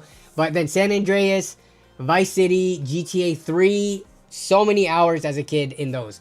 Grand Theft Auto will forever be a game that I will always look forward to. It didn't click with me when you asked the question what I'm most excited for, because it's not going to come out on PC this year, so I won't be able to play it. But I will still give it a mention because we're going to see so much content be made out of Grand Theft Auto 6 for console. Like streamers, YouTube clips, YouTube shorts. There's just going to be so much stuff that comes out from this game alone. So it will be in our daily, you know, the media that we consume in our daily lives. A lot of people are coping about the PS5 Pro price. Will be buying it for GTA 6, or wait, a lot of people coping about the PS5 Pro price will be buying it. Oh, yeah. I mean, everyone's mad on a hot take. Grand Theft Auto will give you enough hours played to be justified at a $90 price tag. And it will be that high quality of a game. I think you will get more enjoyment and play hours out of it than a traditional $60 game by more than a factor of 1.5, which brings $60 to $90. And in that case, I think it could be worth it. I know, I should be outraged at the increased price of video games, but Grand Theft Auto, like, I will push back on many games being $90, but I am a sucker for Grand Theft Auto. I would even push back on World of Warcraft because I don't play WoW actively anymore. But Grand Theft Auto, that game is something.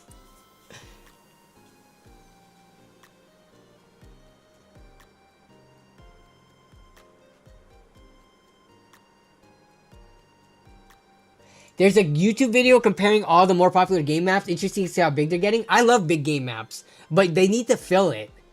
They can't do the things where they kind of do in Assassin's Creed, where a lot of the world is just empty and like the same tiles over and over. Like, I like Grand Theft Auto 5's gigantic map. A lot of it is like so unique, right? So they can't just be copy and pasting stuff. It needs to be like a big, like, what's it called? Like, they need to do it with intention. I'd pay $100 for a physical of GTA 6, but nothing else. I'm on PC, so there's not really physical. I guess I could go buy. I guess they probably will sell physical PC. What is a physical copy of a PC game nowadays when they're over 100 gigabytes? But anyways, yeah. I'm 100% expecting it to be the type of game that will be way better 2 years after launch. Yeah, so that means you get more hours out of it. More value. Manson Plus. Good evening. Are you going to PDX LAN tomorrow? I am not going to PDX LAN. That was actually the only PDX LAN I was able to go to. And any of the subsequent PDX LANs, I've had things like basically the same weekend or other responsibilities that I have to deal with, including we're landing this weekend. But just based on people's schedule, like, this was the only weekend that worked out for people. So I unfortunately will not be PDX landing, but I will be landing this weekend.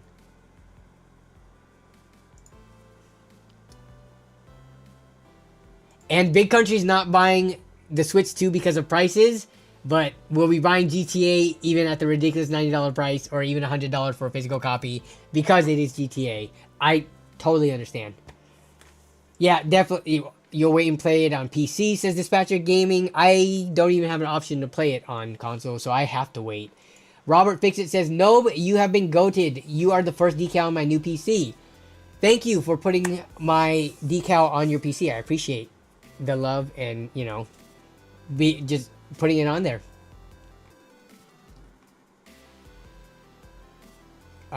Gwinks, I see you retracted your message, but you asked this earlier. What is it good to pair?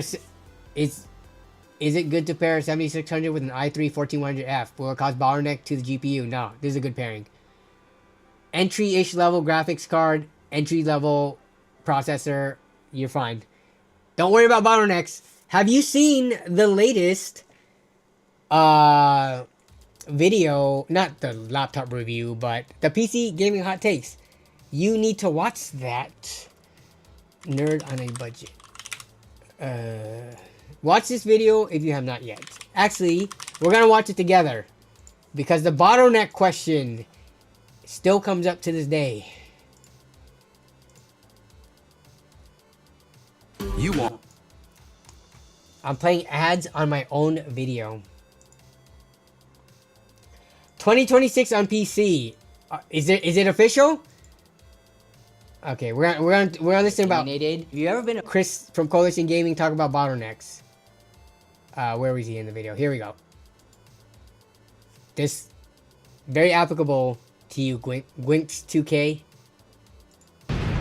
Hey all, I'm Chris from Coalition Gaming, and this is my PC building hot take. Stop worrying so much about bottlenecks. I've noticed a trend over the last few years of people being obsessed with bottlenecks when talking about PC builds or upgrades. This is not a good trend. If someone is looking at a mid-range GPU like a 3060 Ti or 7600 XT and are coming from an older CPU, let's say a Ryzen 7 2700, they will stick themselves into a loop as time goes on if they only buy a current product that supposedly gives them the least bottleneck. A Ryzen 5 3600 would be a sensible upgrade for that level of GPU, but so would a 5600X. Some bottleneck nerd might come in and say a 5700 XUD is too much CPU for that level of GPU, or if you were looking at a platform change because you wanted to go AM5 for future upgrades, that same bottleneck nerd will tell you not to do that, at least not without also upgrading the GPU. And then you get stuck in this non-stop loop of upgrading little by little to keep bottleneck at a minimum. I've been building gaming PCs for 22 years. Not once have I worried so much about bottlenecks that it's affected my part choices. Bottlenecking is only really a problem if you're pairing extremes like a 4090 and a Celeron. Nobody does that for their daily driver gaming PC. It's something you only see for reference and testing purposes. In the end, buy the best parts you can afford and you'll see that bottlenecking isn't as big of a problem as this dumb trend has led people to believe. That is very true. People are constantly asking me if things will bottleneck.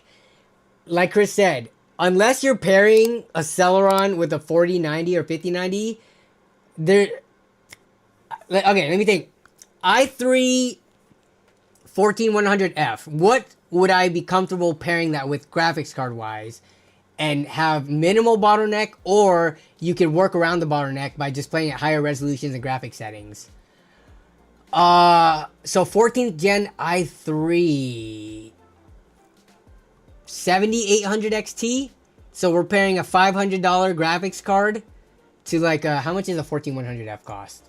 Like it's kind of extreme, but I'm trying to give you an extreme example of what if I saw, I might be like, oh, that might bottleneck a little bit, but who cares? Like, oh, this is a $90, or the F version of it. Yeah, so we're talking about a 14th gen i3 that comes in under $100, and I would be comfortable pairing this with like a $400, $500 graphics card and just cranking up the settings and forcing the bottleneck to balance itself out, right? So for your use case, this with a 7600, I think it's totally fine. Don't worry about it. Adjust your settings and be happy. And even if it is bottlenecking, who cares so long as the frames you're getting is not like choppy as hell and is not constantly stuttering or micro stuttering. Sure, like, okay, you're getting a little bit FPS than if you had an equivalent i5 or Ryzen 5, but is it giving you playable frame rates? Because the 7600, there's not much cheaper brand new that you could really buy than it, unless you're going like 3050 or something like that. But like, you're pairing one of the cheapest processors brand new that's like viable, we're not talking like Celerons and stuff like that, with one of the most the cheapest graphics cards you can buy brand new as well. So I think you're good. Bottleneck is a cost issue, not a performance issue.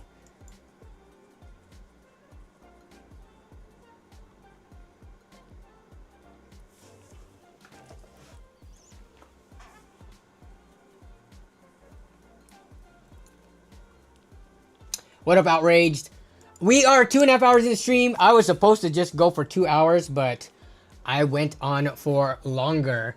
What I'm gonna do is, okay, let me see. Time wise, 7. Yeah, we should be good.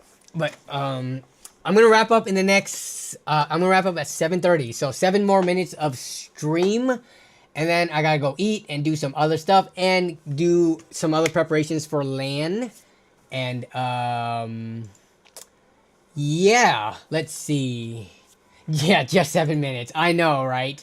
No, I'm actually starving, and I'm sure Melissa is starving, so I have to cut off. And then we're gonna figure out what to eat. Whatever leftovers in the fridge. Or, man, sometimes we're just like, what's on the mobile app today for the various like fast food stuff around, and sometimes they got some crazy good deals where it's like, okay, let's go to McDonald's. They got the buy one get another 20-piece nugget for free or something of like pretty good value. effectively making the order about half of what it should have been.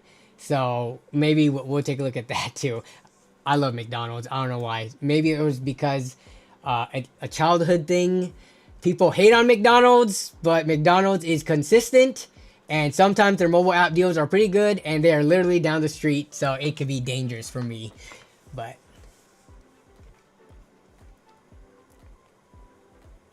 can you show the energy drinks you're going to have at the LAN in the next video? I really missed that. Yeah, I'll go over people's energy drinks. Oh yeah, you guys should give me suggestions on I wanted to do a thing where, kind of like, you know how the Toasty Bros are doing that thing where they interview all their employees about random questions.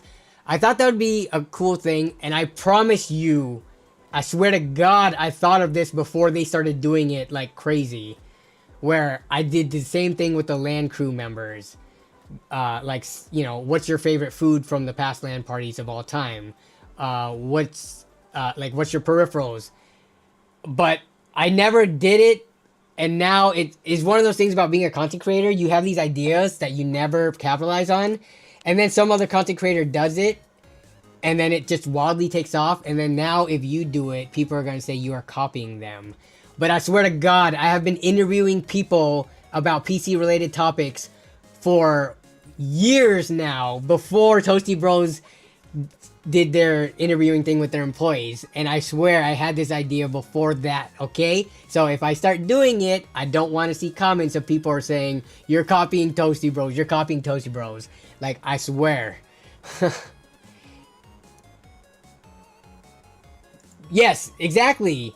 I've did stuff like that at LTX and Computex and stuff all the time. And like, I've had a lot of ideas where I've like never done them, and then other channels eventually do them. You can only get so original, right? There's always going to be overlap. But it's just something that I wanted to do specifically because it's for my group of friends, and I thought it would be a fun video, and there would be a lot of interesting answers to come of it, so.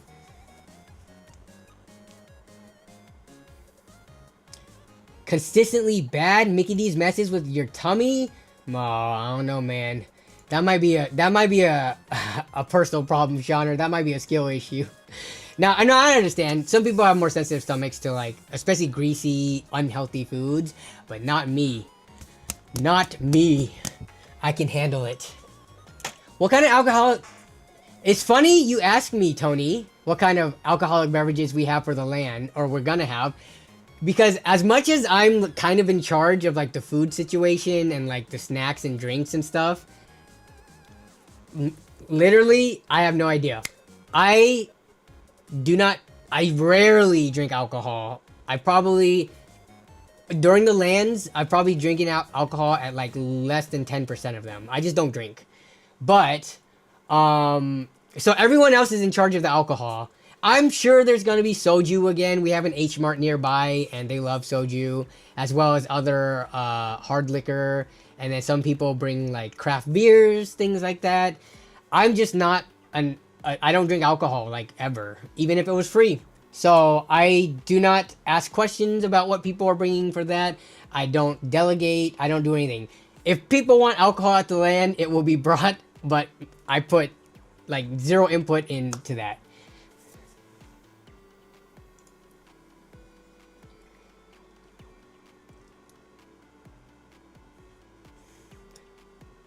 Duff beer, maybe the move. Get Tito's and Mountain Dew. Tito's and Mountain Dew. Is that a... You mean, do they have a collab where they are doing... Tito's Berry Brash... What is it? Oh, it is a thing. Handmade vodka. Yeah, Tito's Berry Bash... how do you say that word? Carafe? Carafe? No. I'm just gonna say carafe. Carafe? Mountain Dew Bash. I'm gonna try to get Baja Blast. I think we're gonna try to make a trip to the Costco Business Center. Hopefully they have Baja Blast, and I could get that because I love Baja Blast. But if not, then standard sodas. And then everyone always brings their own energy drinks unless we get like a ball sponsorship. But and then yeah, alcohol, no idea. We got 1 minute left. 1 minute left. It's not carafe, it's carafe. Got it? Exactly. Okay, guys, it has been a very fun stream. LAN is this weekend. Every time I'm like, can we stream during the LAN ever? Probably not, but maybe there might be a surprise LAN stream. Never mind. Take that out of your minds. That's not happening. If it happens, it's gonna be a complete surprise. But don't have expectations for it. But yeah, next week we will look at, the tariff news. It's gonna be on the news cycle for at least for the coming weeks, if not months. So we will see what the China tariffs are going to be at that point in time. If it's going to be any higher or lower. If any of the other countries are able to negotiate anything and remove their tariffs, or the tariffs imposed on them, etc. So yeah, a lot to talk about next week. Post LAN and hardware pricing and all of that stuff. So I appreciate you guys being here, hanging out with me this week. Have a good rest of your evening or day. Have a good rest of your week and have a good weekend coming up. See ya. And I'm actually out by 7:30. Bye-bye.